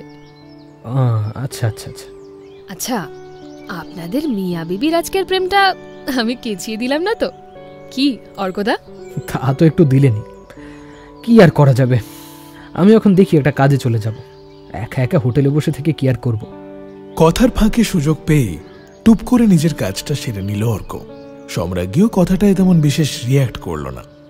ওরা যেখানটায় দাঁড়িয়েছিল তার ঠিক সামনেই একটা কিউরিওর দোকানে ধ্যানরত গৌতম বুদ্ধের মূর্তি রাখা। অর্ক সেই দিকে তাকিয়ে মনে মনেই বলে ওঠে, বুদ্ধং শরণং গচ্ছামি। এই যাত্রায় খুব জোর বাঁচিয়ে দিয়েছ বাবা। যশোধরা দেবীকে তুমিও এরম ভয় পেতে নাকি?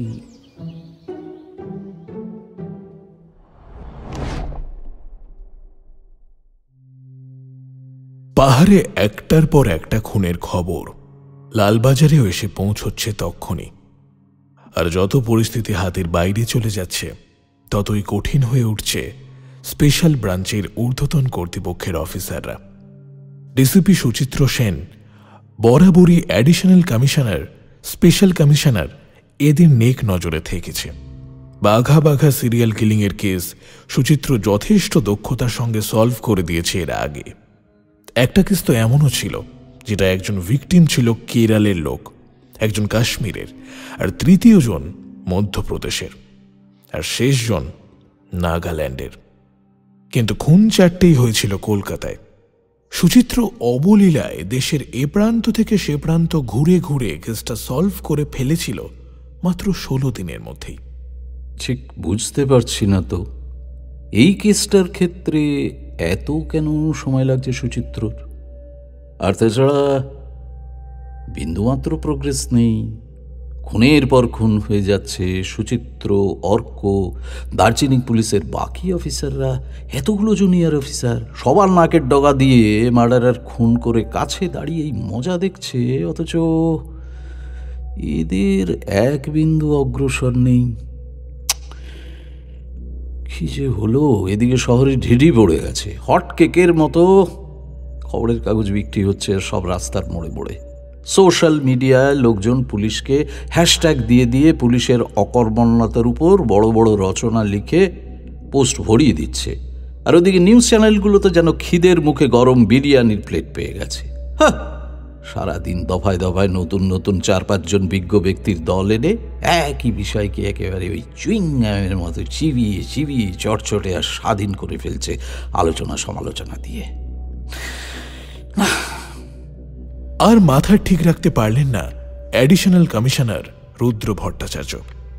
তাকেও জবাব দিতে হচ্ছে তাঁর আপার র্যাঙ্কের অফিসারদের।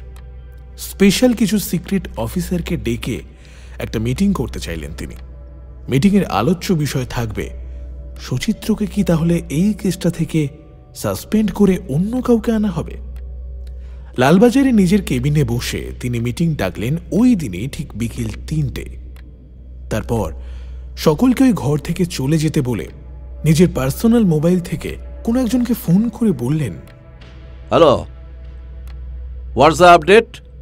উত্তরে ওই পারের ব্যক্তি কি বলে চলেছেন তাই দিক থেকে অধরা। তবে সেই কথা শুনে রুদ্র ভট্টাচার্যের চোখ মুখের অভিব্যক্তি কেমন যেন বদলে গেল। কেমন যেন ক্রোধ, বিস্ময় আর কিংকর্তব্য বিমূঢ়তা একই সঙ্গে হাতে হাত ধরে ফুটে উঠতে শুরু করেছে তার মুখে।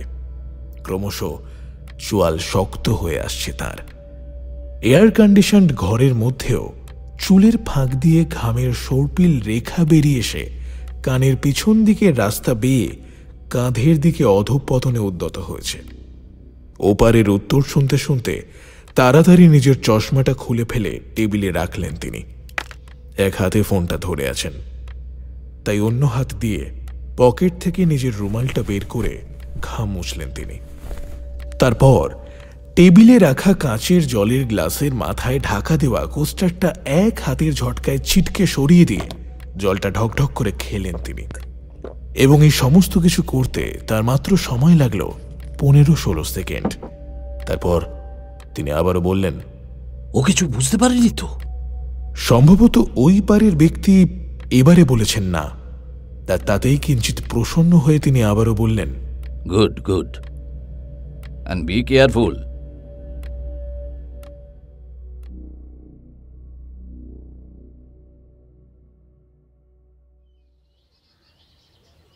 একটা সরু পাহাড়ি গলি। গলিটার দুই পাশে সারি দিয়ে দাঁড়িয়ে থাকা ছোট্ট ছোট্ট অনেকগুলো কুঁড়ে ঘর। আর পুরো গলিটারই হাঁটা পথটা আসলে ধাপ কাটা কাটা অনেকগুলো সিঁড়ির মতো, যার শুরুর প্রান্তের থেকে শেষ প্রান্তটা অনেকটা উঁচুতে। আর সম্পূর্ণ এই পথটা থেকেই ডান দিকের কুঁড়ে ঘরগুলোর ফাঁক দিয়ে দেখা যাচ্ছে স্বয়ং কাঞ্চনজঙ্ঘাকে।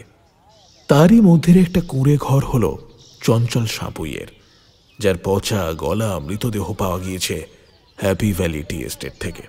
ভেতর থেকে বন্ধ দরজা। দার্জিলিং থানার ইন্সপেক্টর লামাই প্রথম গিয়ে বাড়ির দরজায় একটা বেশ জোরেই টোকা দিলেন।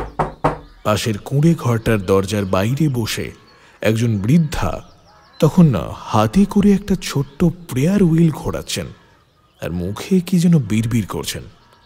সম্ভবত বুদ্ধাং শরণং গচ্ছামি, এটাই 108 বার বলছেন তিনি। বৃদ্ধাকে দেখে মনে হচ্ছে ওর বোধ করি তাও 250-300 বছর বয়স হবে।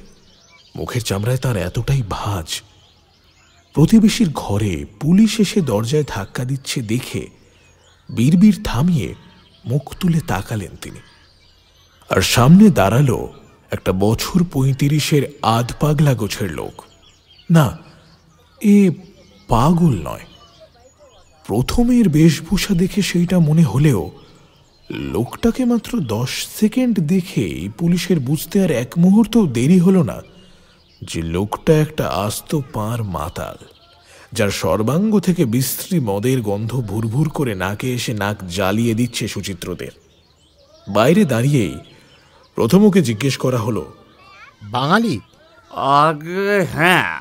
ওরে বাবারে, এ লোক কথা বললে তো আরো গন্ধ ছড়ায়। সুচিত্র বলেই ফেলল, এই তুমি দাঁত মাজো না? আগে না ভাবিস।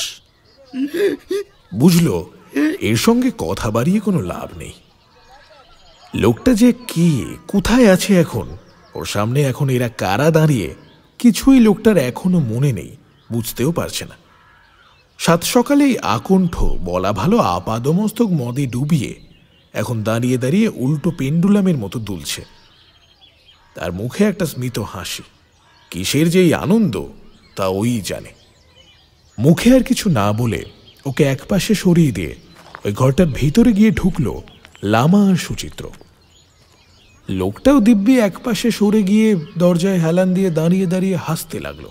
যার সঙ্গে একই ঘর শেয়ার করে থাকতো সে মারা যাওয়ার বিন্দুমাত্র দুঃখ হয়েছে বলে তো দেখে মনে হচ্ছে না। লোকটাকে আর পাত্তা না দিয়ে ওরা ঘরটার ভালো করে খানা তল্লাশি শুরু করলো, যদি সন্দেহজনক কিছু পাওয়া যায় সেই আশায়। ঘর বলতে এটাকে শুধু একটা খোপই বলা চলে। খুব বেশি হলে 10x8-এর একটা 4 দেওয়ালের ঘেরা টোপ। তার মধ্যে একদিকে একটা শোবার চৌকি, একটা কাঠের আলমারি, দেওয়ালে টাঙানো একটা আয়না, আর সেটার নিচেই একটা প্লাস্টিকের ক্রিম চিরুনি রাখার ছোট র্যাক। আবার একদিকে রান্না করার জায়গা, স্টোভ, বাসনপত্র, মশলাপাতি ইত্যাদি ছড়িয়ে ছিটিয়ে রাখা। আরেকদিকে একটা ছোট কাঠের দরজা পেরোলেই পাহাড়ের দিকে ঝুলন্ত একটা ছোট্ট বাথরুম, যেটায় প্রাতকৃত সারার পাদানিতে দাঁড়িয়েই স্নান করতে হয়। সবটা মিলিয়ে একেবারে দৈন্য দশা। আর এইটা দার্জিলিংয়ে নতুন কিছু নয় যে অজস্র হোটেল, রিসর্ট, পাব, রেস্তোরাঁ সারা দার্জিলিং শহর জুড়ে প্রত্যহ গজে উঠে উঠে পাহাড়ের রানীকে একেবারে পাহাড়ের মেথর রানীতে পরিণত করছে। আর দার্জিলিংয়ের রাস্তাঘাটকে করে তুলছে চৈত্র সেলের গড়িয়াহাট। সেই সমস্ত হোটেল, রিসর্টে রুম বয় থেকে শুরু করে হাউসকিপার, ম্যানেজার পর্যন্ত এই সমস্ত পোস্টে চাকরি করতে আসা মেদিনীপুর, বর্ধমান, মুর্শিদাবাদ, হুগলি ইত্যাদি বিভিন্ন জায়গার হাজার হাজার মানুষ, বিশেষ করে ছেলেরা এই রকমই ছোট ছোট ঝুপড়ি ভাড়া করে থাকে, যাতে থাকার বন্দোবস্তের খরচটা একেবারেই ন্যূনতম হয় আর নিজেদের মাস মাইনের প্রায় সব টাকাটাই বাড়িতে পাঠাতে পারে। খাওয়া দাওয়া বেশিরভাগ সময় যে যেই হোটেলে চাকরি করে সেই হোটেলেই পাওয়া যায়, অন্তত একবেলা তো বটেই। মোটামুটি বেশ অনেকক্ষণ তল্লাশি চালানোর পর ইন্সপেক্টর লামা খানিকটা অধৈর্য হয়ে উঠলেন। সুচিত্রকে ভাঙা ভাঙা বাংলায় তিনি বললেন, স্যার, এখানে খোঁজার আছেটাই বাকি। আধার কার্ডটার তো পেয়েই গেলাম, চলুন এবার স্যার। সুচিত্রর পছন্দ হলো না কথাটা। দায় সারা কাজ ওর একদমই পছন্দ নয়। ডিপার্টমেন্টে এই নিয়ে এর আগে বহু কালিগের সঙ্গে একাধিকবার ঝগড়া ঝামেলা হয়েছে ওর। ঘর ছোট তো কি হয়েছে, জটিল এই রহস্যের কোনো একটা সমাধানের চিহ্ন তো এই ঘরে থাকতেই পারে, হতেই তো পারে আকারে সেটা ক্ষুদ্রাতি ক্ষুদ্র। লামাকে উত্তর না দিয়ে মেঝেতেই হাঁটু মুড়ে বসে পড়ল সুচিত্র। এখন ওর ঠিক মুখোমুখি রয়েছে শোবার চৌকিটার নিচের অংশ। ওইখানটাই একমাত্র দেখা বাকি, আর ওইখানটাও ভালো করে না দেখে সুচিত্র এখান থেকে নড়বে না। গাদা গোচ্ছের গুটলি পাকানো পলিথিনের প্যাকেট, দুটো ভাঙা প্লাস্টিকের বালতি আর খানবিশেক ফাঁকা মদের বোতল। আপাতত সামনে থেকে এগুলোই দেখা আর বোঝা যাচ্ছে, কিন্তু এই সবের পিছনে কি রয়েছে সেটা দেখা যাচ্ছে না, সেটা দেখতেই হবে। শটান এগিয়ে গিয়ে সামনের জিনিসপত্রগুলো হাত দিয়ে সরাতে লাগলো সুচিত্র সেন। সেটা দেখতে পেয়েই চক্ষু লজ্জার থেকেই হাত লাগালেন ইন্সপেক্টর লামাও। আর ঝটপট সব সরিয়ে ফেলতেই দেখা গেল যে একদম পিছনে অন্ধকার দেওয়াল ঘেঁষে রাখা রয়েছে একটা বিরাট বড় ট্রাঙ্ক। চিন্তায় পড়ে গেলেন ইন্সপেক্টর লামা। স্যার কি এইবার ওই নোংরা ট্রাঙ্কটাকেও টেনে এনে দেখবেন নাকি? কলকাতার পুলিশগুলো বেকার কাজ করে সময় নষ্ট করে বড্ড বেশি তো। মনে মনে ভাবলেন লামা, মুখে বললেন, স্যার ওটা ভর্তি টাকা নেই নিশ্চয়ই, চলুন না এবার। কথাটা শেষ হয়নি লামার, তার মধ্যেই সুচিত্র এক নিমেষে চৌকিটার তলায় শটান উপুর হয়ে শুয়ে পড়ে এক হ্যাঁচকা টানে ট্রাঙ্কটা বের করে আনলো চৌকির একদম বাইরের মেঝেতে। ট্রাঙ্কটায় তালা টালা কিচ্ছু নেই, জং ধরে সম্পূর্ণ বাক্সটাই পুরো খয়ের মেশানো পান থেকে চুঁইয়ে পড়া রসের রং ধারণ করেছে। সামনের দিকে আটকানো ছিটকিনির পাতলা হাতলটা ধরে এক হ্যাঁচকা টান দিতেই সশব্দে ঢাকনাটা খুলে গেল। খুলতেই ভেতরটা দেখে লামার চক্ষু চড়ক গাছ। ওর বলা কথাটা এইরকম অক্ষরে অক্ষরে ফলে যাবে বোধহয় ও আশাই করতে পারেনি। পুরো ট্রাঙ্ক ভর্তি করে থরে থরে গুছিয়ে রাখা আছে সারি বাঁধা 100টা করে নতুন 500 টাকার প্রচুর সংখ্যক বান্ডিল। এত টাকা! আচমকা ওদের পিছন থেকে একটা গোঙানি গোছের শব্দ শুনে দুজনেই চমকে যায় ভীষণ। পিছন ফিরে দেখতে পায় ওই মাতাল লোকটা দাঁড়িয়ে দুলছে, কিন্তু তার চোখ দুখানা ছানা বড়া হয়ে গিয়েছে বিস্ময়। কি কাকা, নেশা ছুটে গেল তো? বিদ্রুপ করে বলল সুচিত্র, কিন্তু তার কোনো উত্তর না দিয়ে লোকটা হঠাৎ চোখ বুজে ধপ করে মাটিতে পড়ে জ্ঞান হারিয়ে ফেলল, কিংবা ঘুমিয়ে পড়ল। এই বলেই ওকে ধরতে গিয়েও পারল না লামা, কিন্তু পরক্ষণেই আবার ওর দিক থেকে সমস্ত মনোযোগ এসে পড়ল ট্রাঙ্কটার দিকে। এত টাকা স্যার একটা হোটেলের সামান্য ম্যানেজারের কাছে? বোঝাই যাচ্ছে চোরাই টাকা। লোকটা কোনো কিছুর স্মাগলিং এর সঙ্গে যুক্ত ছিল, তাই ওভাবে খুন হতে হয়েছে। নাও হাত লাগাও, এটাকে দুজনে মিলে চাগিয়ে জিপ অব্দি নিয়ে যেতে হবে। এই ঘরে আর কিছু খোঁজার নেই, লেটস গো। মাতাল লোকটা পড়ে রইল মেঝেতেই। ওর দিকে বিন্দুমাত্র ভ্রুক্ষেপ না করে ওরা দুজন ট্রাঙ্কটাকে কোনো রকমের টেনে ওই ঘর থেকে বাইরে বের করে এনে ওই পাথুরে সিঁড়ির পথ পেরিয়ে এসে খোলা রাস্তায় দাঁড় করানো জিপে তুলল।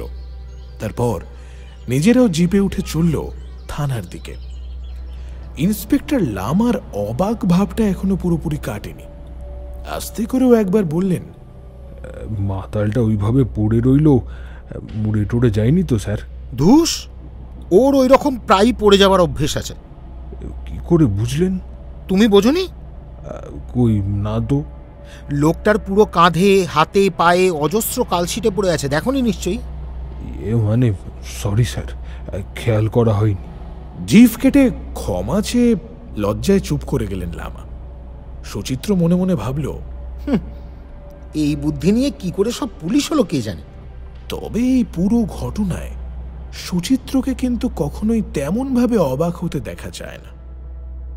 ভাবখানা এমন যেন সে আগে থেকেই জানতো যে এই রকমই একটা কিছু খুঁজে পাওয়া যাবে চঞ্চল সাপুইয়ের ঘর থেকে।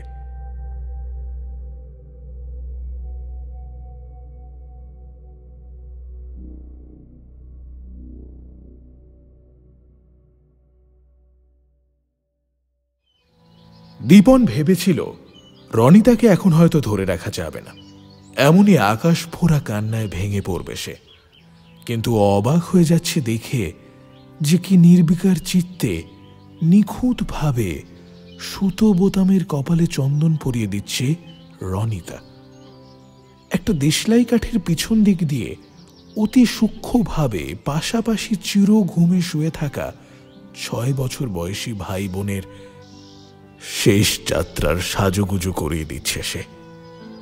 দীপন বেশ বুঝতে পারছে রনিতা মোটেই এখন স্বাভাবিক নেই, কারণ বোতামকে চন্দন পরাতে পরাতে একবার দীপনকে সে বলে উঠল,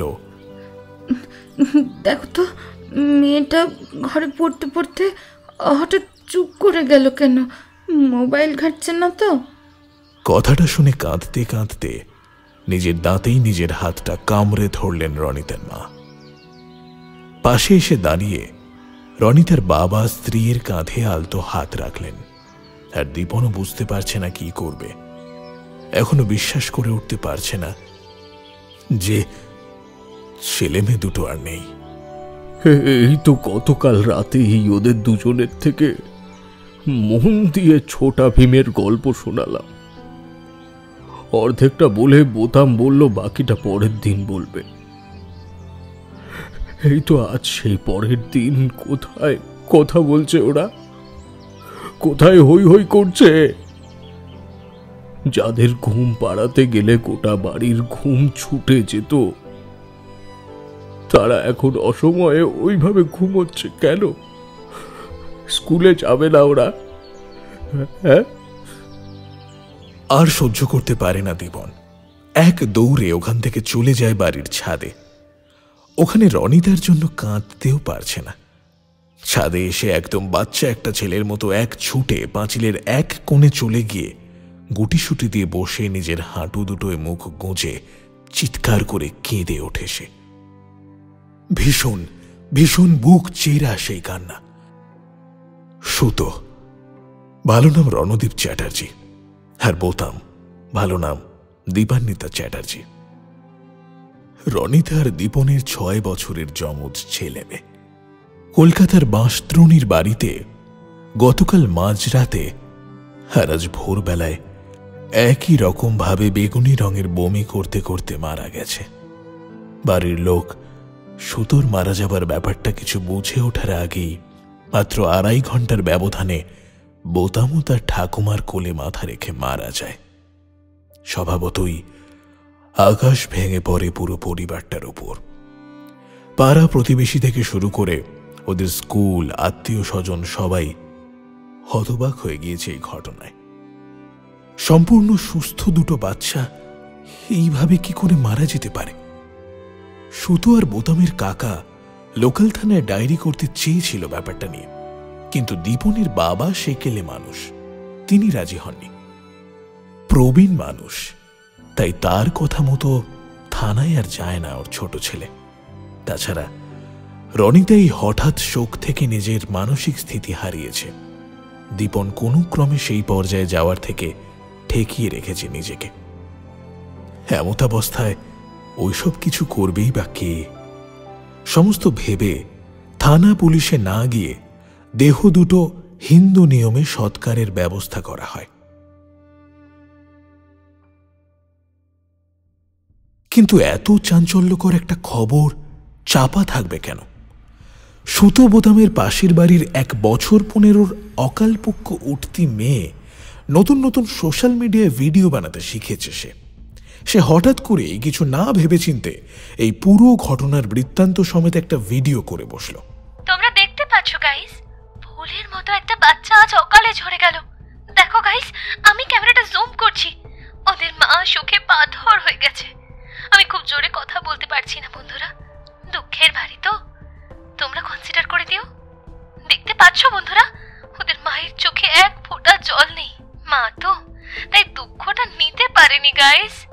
ওই দেখো, ওইদিকে দাঁড়িয়ে আছে বাচ্চা দুটোর দিদিমা আর ঠাকুমা। কি মনে হয় গাইস, একই বাড়িতে দুটো বাচ্চা এরকম একই ভাবে কেন মারা গেল? কি কারণ হতে পারে? তোমরা আমাকে প্লিজ কমেন্ট করে জানিও, আর ভালো লাগলে ভিডিওটা লাইক, কমেন্ট আর শেয়ার করো। ব্যাস, মুহূর্তের মধ্যেই দাবানলের গতিতে ভাইরাল হয়ে গেল সেই ভিডিও। কলকাতা সহ আশেপাশের সমস্ত জেলা, এমনকি বাকি পশ্চিমবঙ্গেও প্রত্যেকের ফোনের স্ক্রিনে ভেসে উঠতে শুরু করলো এই ভিডিও মাত্র 8 ঘন্টার মধ্যেই। সমস্ত মিডিয়া চ্যানেলগুলো তৎপর হয়ে উঠল স্পটে গিয়ে বাচ্চাটার কোনো আত্মীয়ের ফুটেজ সংগ্রহ করতে। ঠিক কি হয়েছিল, কেন এমন হতে পারে বলে তাদের মনে হয়, ইত্যাদি ইত্যাদি। আর হলোও তাই। সুতো বোতামের দেহ তখন সবেমাত্র বাড়ি থেকে বের করে নিয়ে যাওয়ার মুহূর্ত আসন্ন।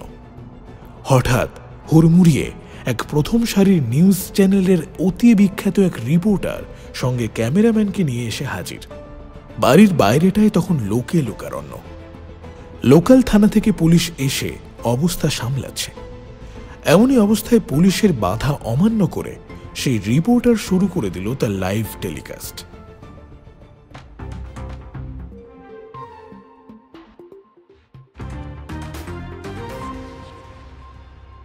আমরা এখন রয়েছি রণদীপ দীপান্বিতার বাড়িতে। ফুলের মতো ফুটফুটে দুজন শিশু আপনারা দেখতে পাচ্ছেন। ভাগ্যের ফেরে নাকি কারোর গাফিলতিতে বাচ্চা দুটো আজ অন্তিম শয্যায় শুয়ে পাড়ি দিচ্ছে অমৃত লোকে। আমরা কথা বলে নেব ওদের কাকার সঙ্গে। আপনার নামটা? সুতো বোতামের ঘাট দুটো তোলা হচ্ছে। এমত অবস্থায় আচমকা রিপোর্টারের ওই হামলায় ঠিক বাধা দেবার কথা মাথায় না আসায় হকচুকিয়ে উত্তর দিয়ে ফেলে, দুর্বার চ্যাটার্জি। আপনি তো ওদের কাকা? হ্যাঁ। কি মনে হয় কি কারণে মারা গেল ওরা? তা তো বলতে পারবো না আমি। গতকাল ভ্যাকসিন নিয়ে আসার পর ভালোই তো ছিল, হই হই করছিল।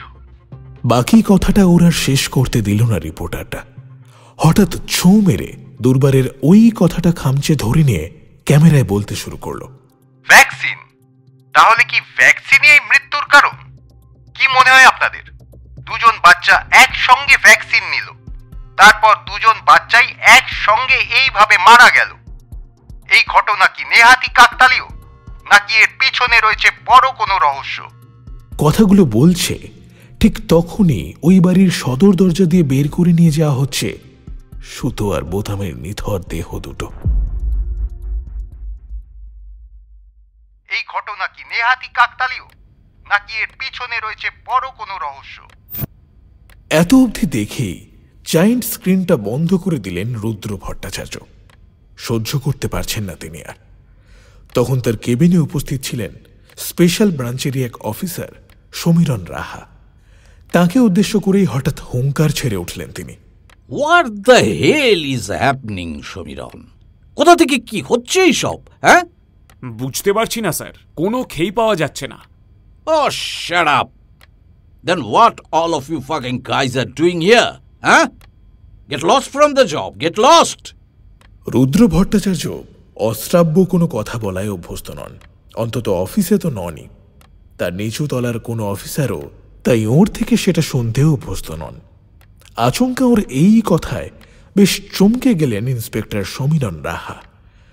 রুদ্র কিছুক্ষণ পর নিজেই আবার বললেন, সরি সরি সরি। এরপর অবস্থাটা কি হবে বুঝতে পারছো?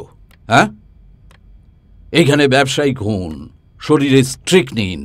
ওইখানে নর্থ বেঙ্গলে দুজন খেটে খাওয়া গরিব মানুষ খুন, শরীরে স্ট্রিকনিন। এই তিনটে খুন পুলিশের নাকে ডগা দিয়ে হয়ে গেল। পুলিশ আটকাতেও পারল না, খুনিকে এখনো ধরতেও পারল না। তার মধ্যে গোদের ওপর বিষ পড়া, ওই ওই বাচ্চা দুটোর মৃত্যু। মিডিয়া তিলকে তাল করতে বরাবরই ওস্তাদ, আর এখন এটাই এস্টাবলিশ করতে চাইছে যে ভ্যাকসিন নিয়েই বাচ্চাগুলোর মৃত্যু হয়েছে। নাও শুরু হবে এবার নতুন হাঙ্গামা। খেলা সামলাও এবার। কথাটা শেষ হলো আর ঘড়ির কাঁটায় সশব্দে 3টে বাজল। এই কেবিনেই মিটিং আছে এখন, টপ সিক্রেট মিটিং।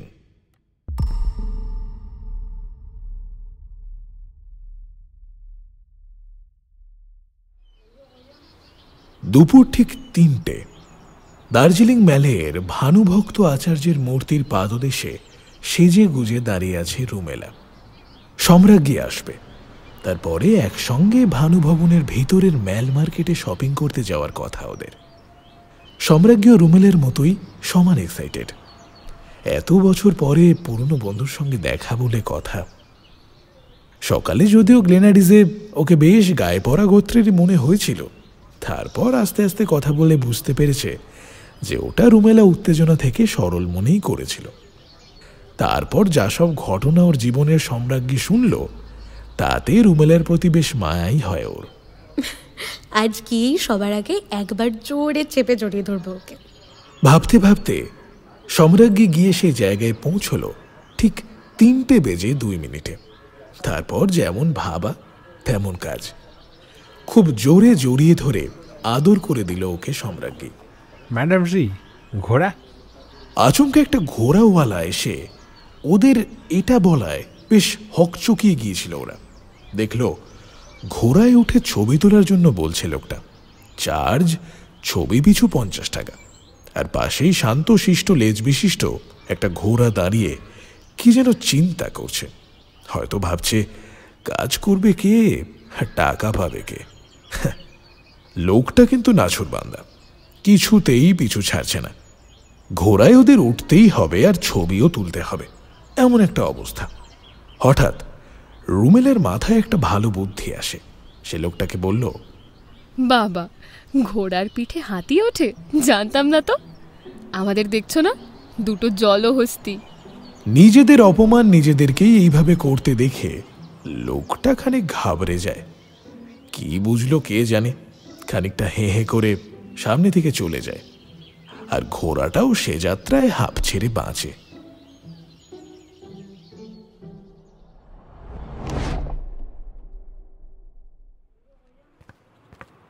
সম্রাজ্ঞীর সঙ্গে ম্যালের মুখ অবধি একসঙ্গে এসে সেখান থেকে আলাদা হয়ে হনহনিয়ে পা চালিয়ে থানার দিকে যাচ্ছে অর্ক। 3:05 হয়ে গেছে, আবার সুচিত্র স্যারের ঝাড় কপালে নাচছে। মনে মনে এইটাই ভাবছিল। ঠিক সেই সময় পকেট ওর ফোনটা বেজে উঠল। সুচিত্র স্যার। হ্যাঁ স্যার বলুন। এই আসছি স্যার, ম্যাক্সিমাম 5 মিনিট। আর কত দূর আছিস? এই তো মহাকাল মন্দিরের রাস্তাটা ক্রস করে গেছি। ওই দিক দিয়ে আসছিস কেন? রাস্তাটা ফাঁকা থাকে স্যার, তাড়াতাড়ি হাঁটা যায়। আচ্ছা এক কাজ কর, ওখানেই দাঁড়া, আমি আসছি। আস্তাবলের রাস্তাটাই যাব, বেকার হাঁটবি কেন? বলে ফোনটা কেটে দেয় সুচিত্র। পকেটে ফোনটা ঢুকিয়ে রেখে হাতে সময় আছে দেখে নিয়ে সেখানেই পাহাড়ের খাদের দিকে রেলিংয়ে হেলান দিয়ে দাঁড়িয়ে একটা সিগারেট ধরায় অর্ক। তারপর নিদারুণ একটা শুকটান দিয়ে আকাশের দিকে মুখটা তুলে আয়েশ করে একটা ধোঁয়ার রিং ছাড়তে যাচ্ছে, এমন সময় আবারও ফোন। আবার কি রে বাবা? ভাবতে ভাবতে ফোনটা পকেট থেকে বের করে স্ক্রিনের দিকে তাকাতেই কেমন যেন ভয়ে সিঁটিয়ে যায় সে। আবার সেই ফোন।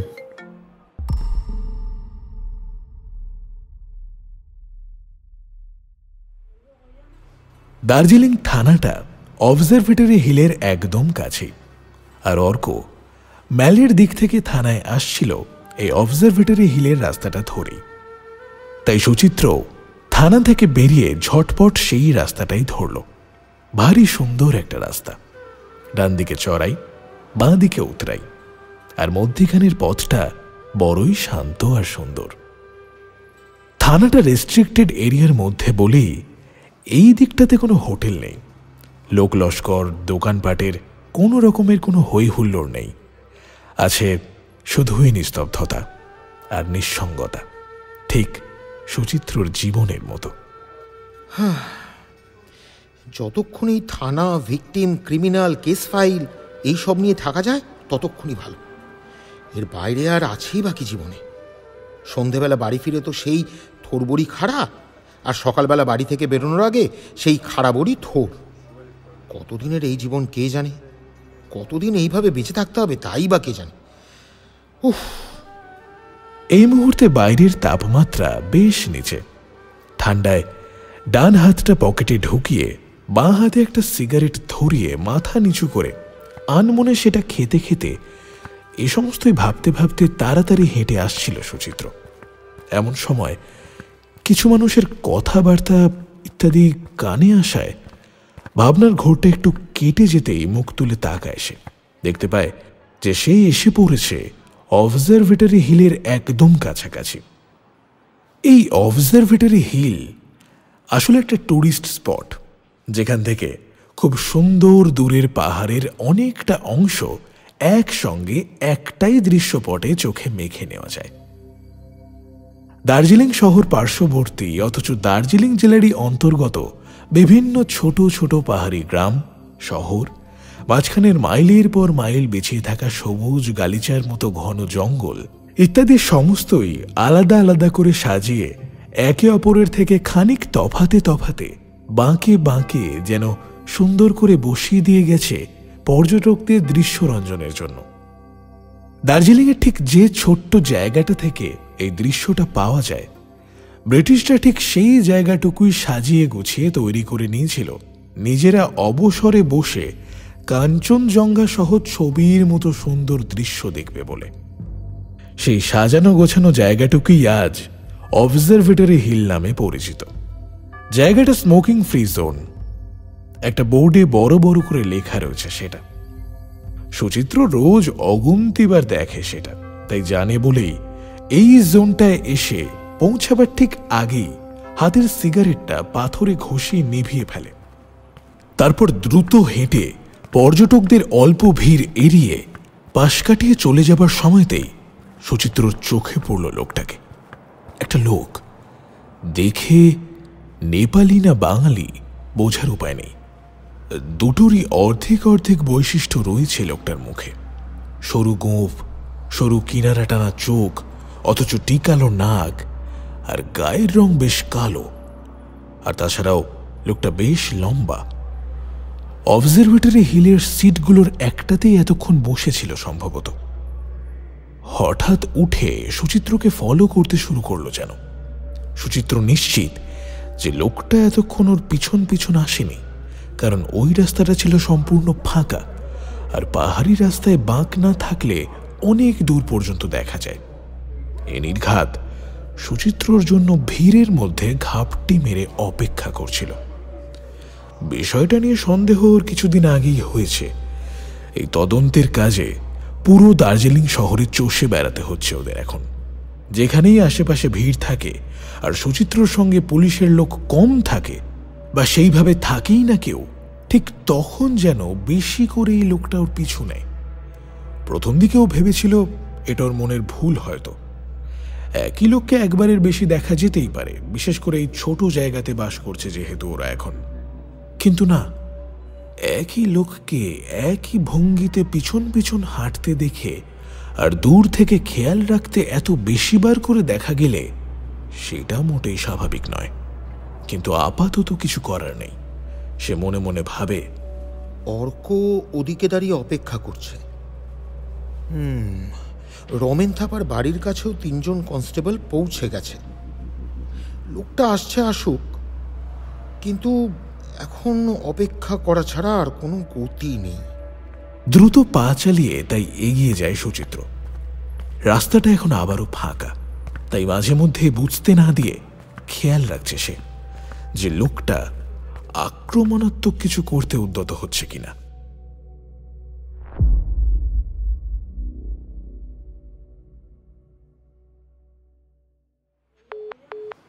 ফোনে কথা বলা শেষ করে পকেটে ফোনটা ঢুকিয়ে নেয় অর্ক। কিন্তু অর্কপ্রভকে হঠাৎ এমন নিষ্প্রভ দেখাচ্ছে কেন? কি যেন একটা শুনে ভীষণ বিস্মিত আর মনমরা হয়ে গেছে। কিন্তু কি, আর ফোনটাই বা কে করেছিল ওকে? অনেকক্ষণ দাঁড়িয়ে আছিস? সরি ভাই। সুচিত্রকেই দেখছিল অর্ক, কিন্তু সেই সুচিত্রই হাঁটতে হাঁটতে যে একেবারে সামনে এসে দাঁড়িয়েছে খেয়ালই করেনি। এতটাই অন্যমনস্ক ছিল সে। ঘোর কাটতেই যেন মনে হলো যে সুচিত্র স্যার বুঝি হঠাৎ শূন্য থেকে ওর সামনে এসে উদয় হলো। দেখ তো পিছনের ওই লোকটাকে চিনিস কিনা? হ্যাঁ, কোন লোক স্যার? কই, কেউ নেই তো। নেই মানে? এই মাত্র তো ছিল। বিদ্যুৎ বেগে ঘাড়টা ঘুরিয়ে পেছন দিকে তাকিয়ে দেখে সুচিত্র, না, লোকটা সত্যি নেই। কি আশ্চর্য! এটা একটাই তো রাস্তা। এর মধ্যে খাদের দিকে নেমে যাওয়ারও কোনো রাস্তা নেই। চড়াইয়ের দিকে উঠে যাওয়ার মহাকাল মন্দিরের একমাত্র রাস্তাটায় মেরামতি চলছে বলে এখনও রোজ দুপুর 2টো থেকে বন্ধ থাকছে। আজও আছে, নিজে চোখে দেখে এলাম আমি। তাছাড়া এই তো 30 সেকেন্ড আগেও আমি ঘাড় ঘুরিয়ে পিছনের দিকে লোকটাকে আসতে দেখেছি। তাহলে এই নিমেষের মধ্যে দিনে দুপুরে লোকটা কি উবে গেল নাকি? কোথায় গেল রে বাবা? কি হলো স্যার, কিছু হয়েছে? কোন লোকের কথা বলছেন? কথাটার কোনো উত্তর দেয় না সুচিত্র। কি যেন গভীর চিন্তায় ডুবে যায় সে মুহূর্তের মধ্যেই। এরা আততায়ী দলের কোনো লোক, বা লোকটা কি নিজেই আততায়ী? যারা খুন হচ্ছে তারা যে একে অপরের সঙ্গে কোনো একটা র্যাকেটের মাধ্যমে যুক্ত, সেটা আমি শিওর। কারণ সিরিয়াল কিলিং মানে একই অপরাধের জন্য একাধিক ব্যক্তিকে হত্যা করা। কিন্তু সেই র্যাকেটটা এক্স্যাক্টলি কিসের? এই লোকটাকে দেখে কোনো মতেই মনে হচ্ছে না যে এ মানুষ খুন করতে পারে। আবার এটাও ঠিক, সব খুনিকে দেখে ঠিক খুনি বলে মনে হয় কি? হয় না, হয় না। ও স্যার, কি হলো, যাবেন না? আরে ওদিকে কনস্টেবলরা কিন্তু এতক্ষণে নেপালি ভাষায় গালাগাল দিতে শুরু করেছে নির্ঘাত। সেগুলোর মানেও বুঝতে পারবো না আমরা। অন্য মনস্কতা কাটিয়ে একটা আড়মোড়া ভেঙে হাঁটতে শুরু করলো সুচিত্র।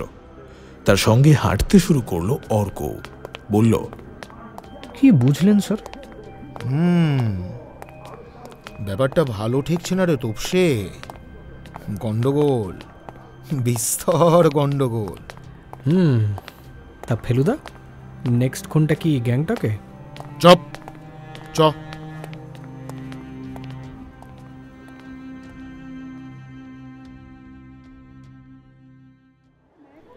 এই, তোর বর তোকে খুব ভালোবাসে, তাই না রে?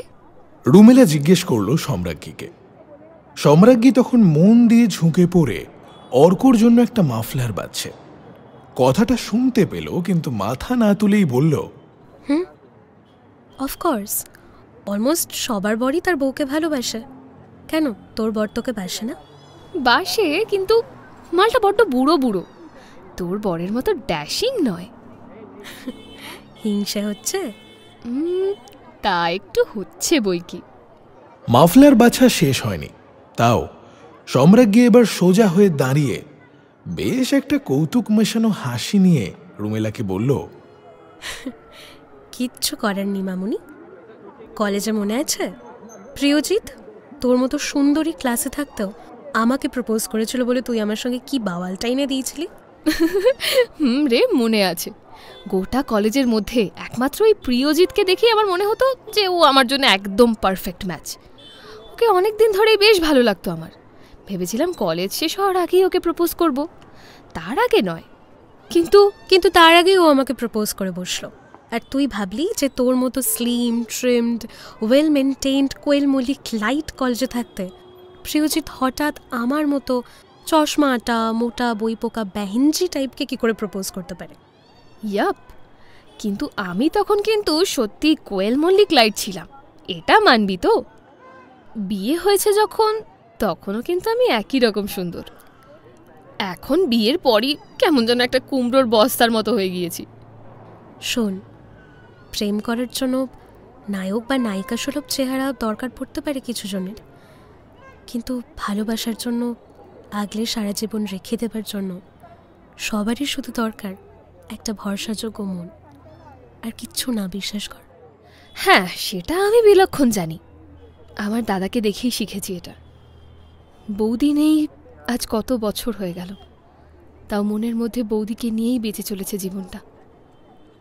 এখনো যখন ওই ঘটনাটা কাউকে বলে, তখন বলে যে আমার স্ত্রী আর বাচ্চা একটা দুর্ঘটনায় আমাকে ছেড়ে চলে গেছে। তারপর আমার বাবা এখনো আমার মায়ের ছবির সঙ্গে কথা না বলে একটা রাতও ঘুমোতে যায় না, জানিস? দু চোখ দিয়ে ঝরঝর করে জল গড়াতে শুরু করেছে তখন রুমেলার। মনের ভিতরটা ভারী হয়ে এসেছে ওর। বুঝতে পেরে পরিস্থিতি হালকা করার জন্য সম্রাজ্ঞী তাড়াতাড়ি বলে উঠল, এই কেনাকাটি করতে এসেছি তো আমরা, এখন এসব প্রিয়জি দাদা বাবা কোয়েল মল্লিক এইসব নিয়ে আর একটাও বকবক করলে না, তোকে এবার রঞ্জিত মল্লিকের মতো বেল দিয়ে পেটাবো, চাপকে পিঠের ছাল তুলে দেবো, বুঝলি? হেসে ফেলল রুমেলা। চোখ মুছে ওরা আবারও মেতে উঠল আনন্দে।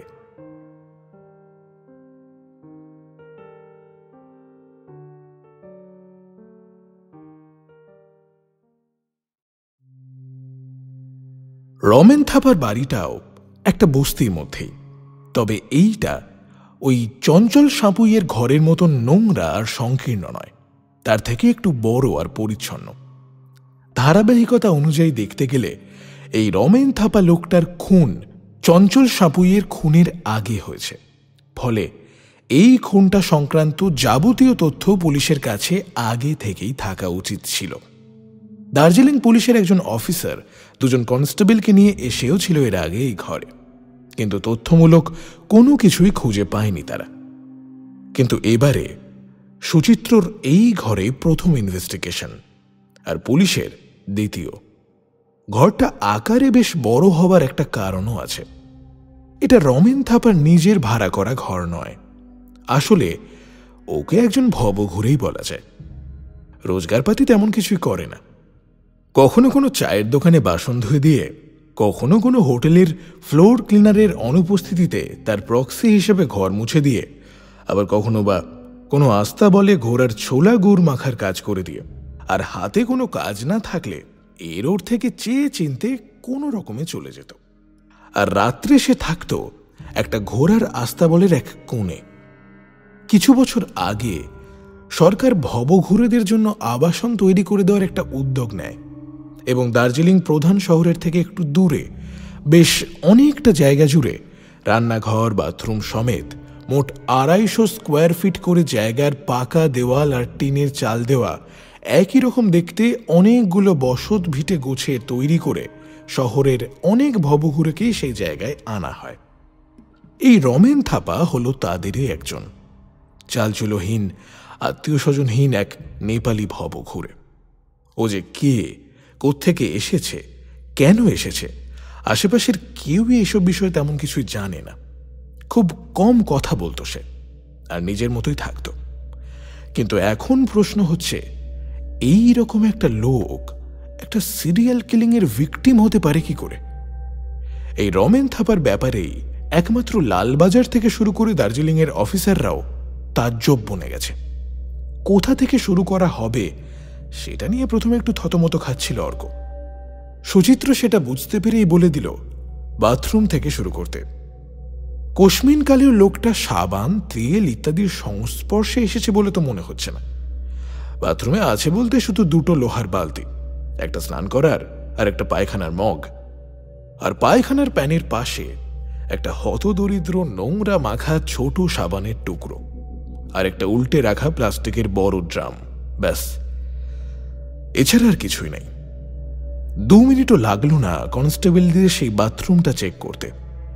ড্রামটাকে একবার সোজা করে ভেতরটা দেখে নিয়ে আবারও যেমন উল্টে রাখা ছিল সেভাবেই রেখে দিয়ে ওখান থেকে বেরিয়ে এসে তারপর দেখা শুরু হলো রান্নাঘর। সেখানেরও অবস্থা তথৈবচ। একটা ছোট্ট রান্না করার মতো জায়গা, কয়েকটা ছোট ছোট কৌটোয় মোড়া চাল, মেরি বিস্কুট, নরম হয়ে যাওয়া মুড়ি, আর পাশেই পড়ে থাকা 3টে শুকনো আলু, 2টো শুকনো স্কোয়াশ, ব্যাস। তেল, নুন, মশলাপাতি কিছুই নেই সেখানে। লোকটা কি খেত, কি করত, কি পড়তো, অনেক চেষ্টা করেও অর্ক কল্পনাতেও আনতে পারল না কিছু। ঘরে ছিল একটা ছোট্ট খাটিয়া, একটা ভাঙা চেয়ার, একটা জাল আলমারি, আর ঘরের এক কোণে মেঝেতে রাখা একটা ট্রাঙ্ক। আবার ট্রাঙ্ক। কনস্টেবলগুলো সকালে চঞ্চল সাঁপুইয়ের ঘরের ঘটনা থানায় লামার থেকে শুনেছে। সেই টাকা এখনো রাখা রয়েছে থানায়, তাই উত্তেজিত হয়ে ওরা সবার আগে ওই ট্রাঙ্কটাকেই খুলে দেখতে গেল। কিন্তু না, ছিটকিনিটা টেনে ধরে ঢাকনাটা খুলতেই ভাগ্য দেবতা ওদের আশায় জল ধরে খানিক মদ ঠেলে দিলেন। এ বেটা ভব ঘুরেছিল, বাড়িতে তেল নুন নেই, কিন্তু মদের বেলায় দিব্যি মজুদ আছে। ট্রাঙ্কটা থেকে বের হলো 2টো আধ ছেঁড়া জামা, একটা আধ ছেঁড়া প্যান্ট, আর 3টে নতুন সিল না কাটা দেশি মদের বোতল। এইখানে খাটিয়ার তলাটা পুরো ফাঁকা, কিচ্ছু নেই, আর কোনো খোঁজার জায়গাও বাকি নেই এই ঘরে। তাই আশাহত হয়ে অর্ক বলল, না, ভাবলাম আমিও খানি গোছা গোছা টাকা উদ্ধার টুদ্ধার করবো, নামটা আমি কিনবো। তা কপালে নেই কো ঘি, ঠক ঠকালে হবে কি। চলুন স্যার, যাওয়া যাক বলে অর্ক পা বাড়িয়ে দরজার দিকে এগোতে যাচ্ছে। কনস্টেবলগুলো হাত ছেড়ে নিয়ে দরজার দিকে পা বাড়াতে যাচ্ছে। এমন সময় সুচিত্র জিজ্ঞেস করলো, ঘি চাই? বিয়ে আগে ঘি চাই?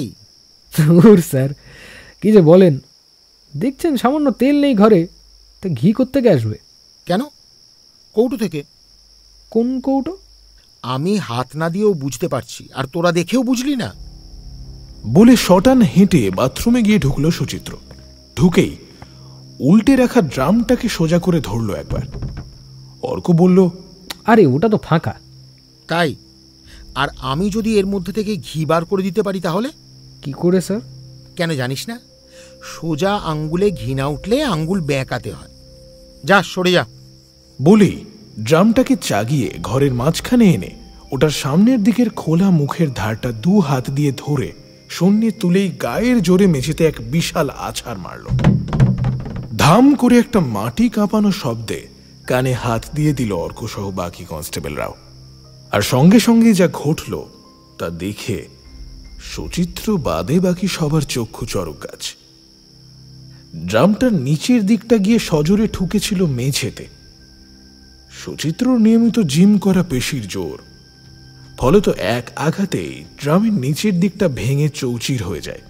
আর সঙ্গে সঙ্গে বেরিয়ে আসে নিচের ওই পাটাতনটা থেকে মাত্র 5 সেন্টিমিটার ওপরে থাকা আরেকটা পাটাতন, যেটা ড্রামটা সোজা করে দিলে ভিতরে ওর নিচের দিকটা দেখলে কোনো মতেই বোঝা যাবে না যে নিচের ওই মোটা প্লাস্টিকের সিটটা একটা নয়, 5 সেন্টিমিটারের ব্যবধানে 2টো, যেগুলো ভেঙে চৌচির হয়ে এখন 2টো পাটাতনের মাঝখানের ফাঁকটা থেকে বেরিয়ে এলো কিসের যেন তারা তারা ছোট ছোট কাগজের টুকরো।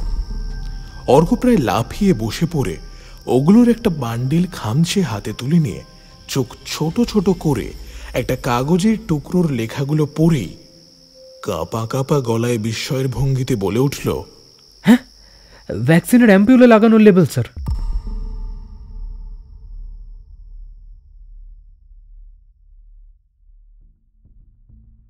আজ অন্যরকম একটা দার্জিলিং দেখছে যেন ডিসিপি সুচিত্র সেন। গতকাল ওই রমেন থাপার বাড়ি থেকে বেরোতে বেরোতে ওদের প্রায় সন্ধে হয়ে গিয়েছিল। পাহাড়ে সন্ধ্যা নামে সমতলের থেকে তাড়াতাড়ি। পাহাড়ে কি তবে মানুষ দুঃখে বিমর্ষও তাড়াতাড়ি হয়ে পড়ে? মানে মনেও কি তবে সন্ধে নামে তাড়াতাড়ি? গতকাল ঠিক তখন সন্ধে 6:30। রমেন থাপার বাড়িতে ওই অ্যাম্পিউলের লেভেলগুলো ছাড়াও আরও সার্চ করে পাওয়া গেছে একটা ছোট্ট পকেট ডায়েরি, যার প্রথম পাতাতেই ইংরেজিতে লেখা আছে কয়েকটা কথা।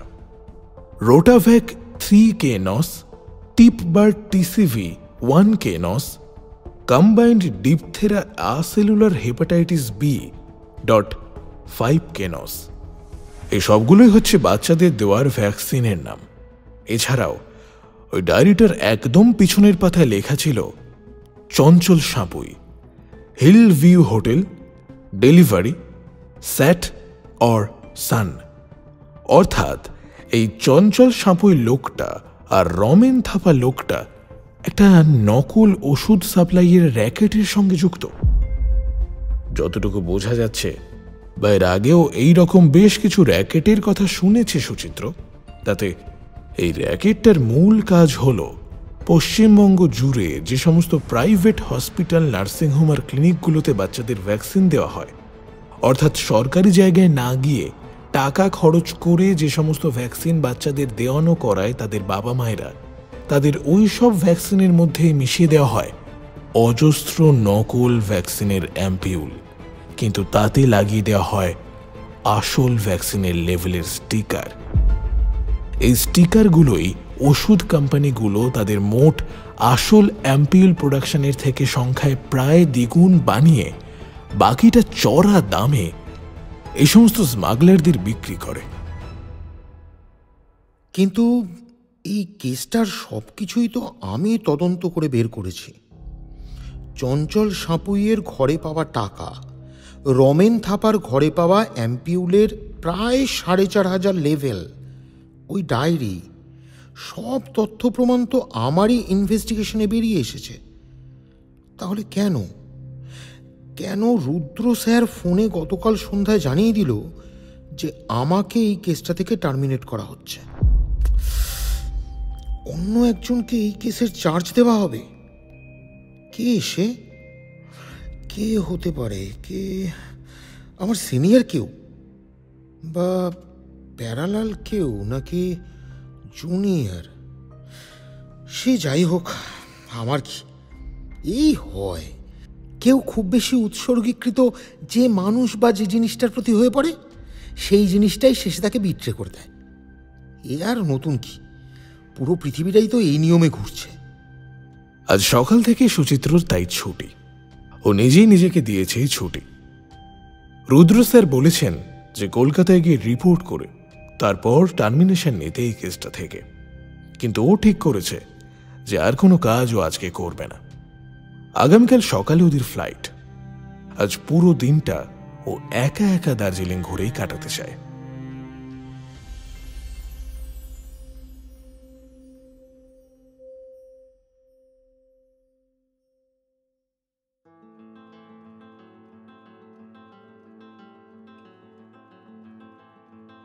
কি হলো তারপর জানতে গেলে শুনতে হবে গল্পের দ্বিতীয় তথা অন্তিম পর্ব, যার লিঙ্ক দেওয়া থাকবে ডেসক্রিপশন বক্সে অথবা পিন কমেন্টে।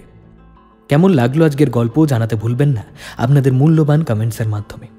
আর যদি খুব ভালো লেগে থাকে চ্যানেলটি সাবস্ক্রাইব করে পাশে থাকা বেল আইকনটি অবশ্যই প্রেস করে দেবেন, তাতে আমরা যখনই নতুন ভিডিও আপলোড করব আপনাদের কাছে নোটিফিকেশন পৌঁছে যাবে। আজকের গল্পে যারা অভিনয় করেছেন তাদের ডিটেলস দেওয়া থাকবে ডেসক্রিপশন বক্সে, অবশ্যই চেক আউট করতে ভুলবেন না। আজকের গল্প পাঠে ছিল কুন্তল, প্রধান চরিত্রে অর্থাৎ অর্কর ভূমিকায় ছিলাম আমি সন্তু, শব্দ সংযোজন এবং আবহে দাস স্টুডিও, প্রচ্ছদ অলঙ্করণে প্রীতম, গল্পের বেতার নাট্যরূপ দিয়েছে দিশানি। তবে আজকের জন্য এটুকুই, তাহলে ফিরছি গল্পের দ্বিতীয় তথা অন্তিম পর্ব নিয়ে। ততক্ষণ সঙ্গে থাকুন, শুনতে থাকুন আমাদের চ্যানেল রাজদেবী 2.0।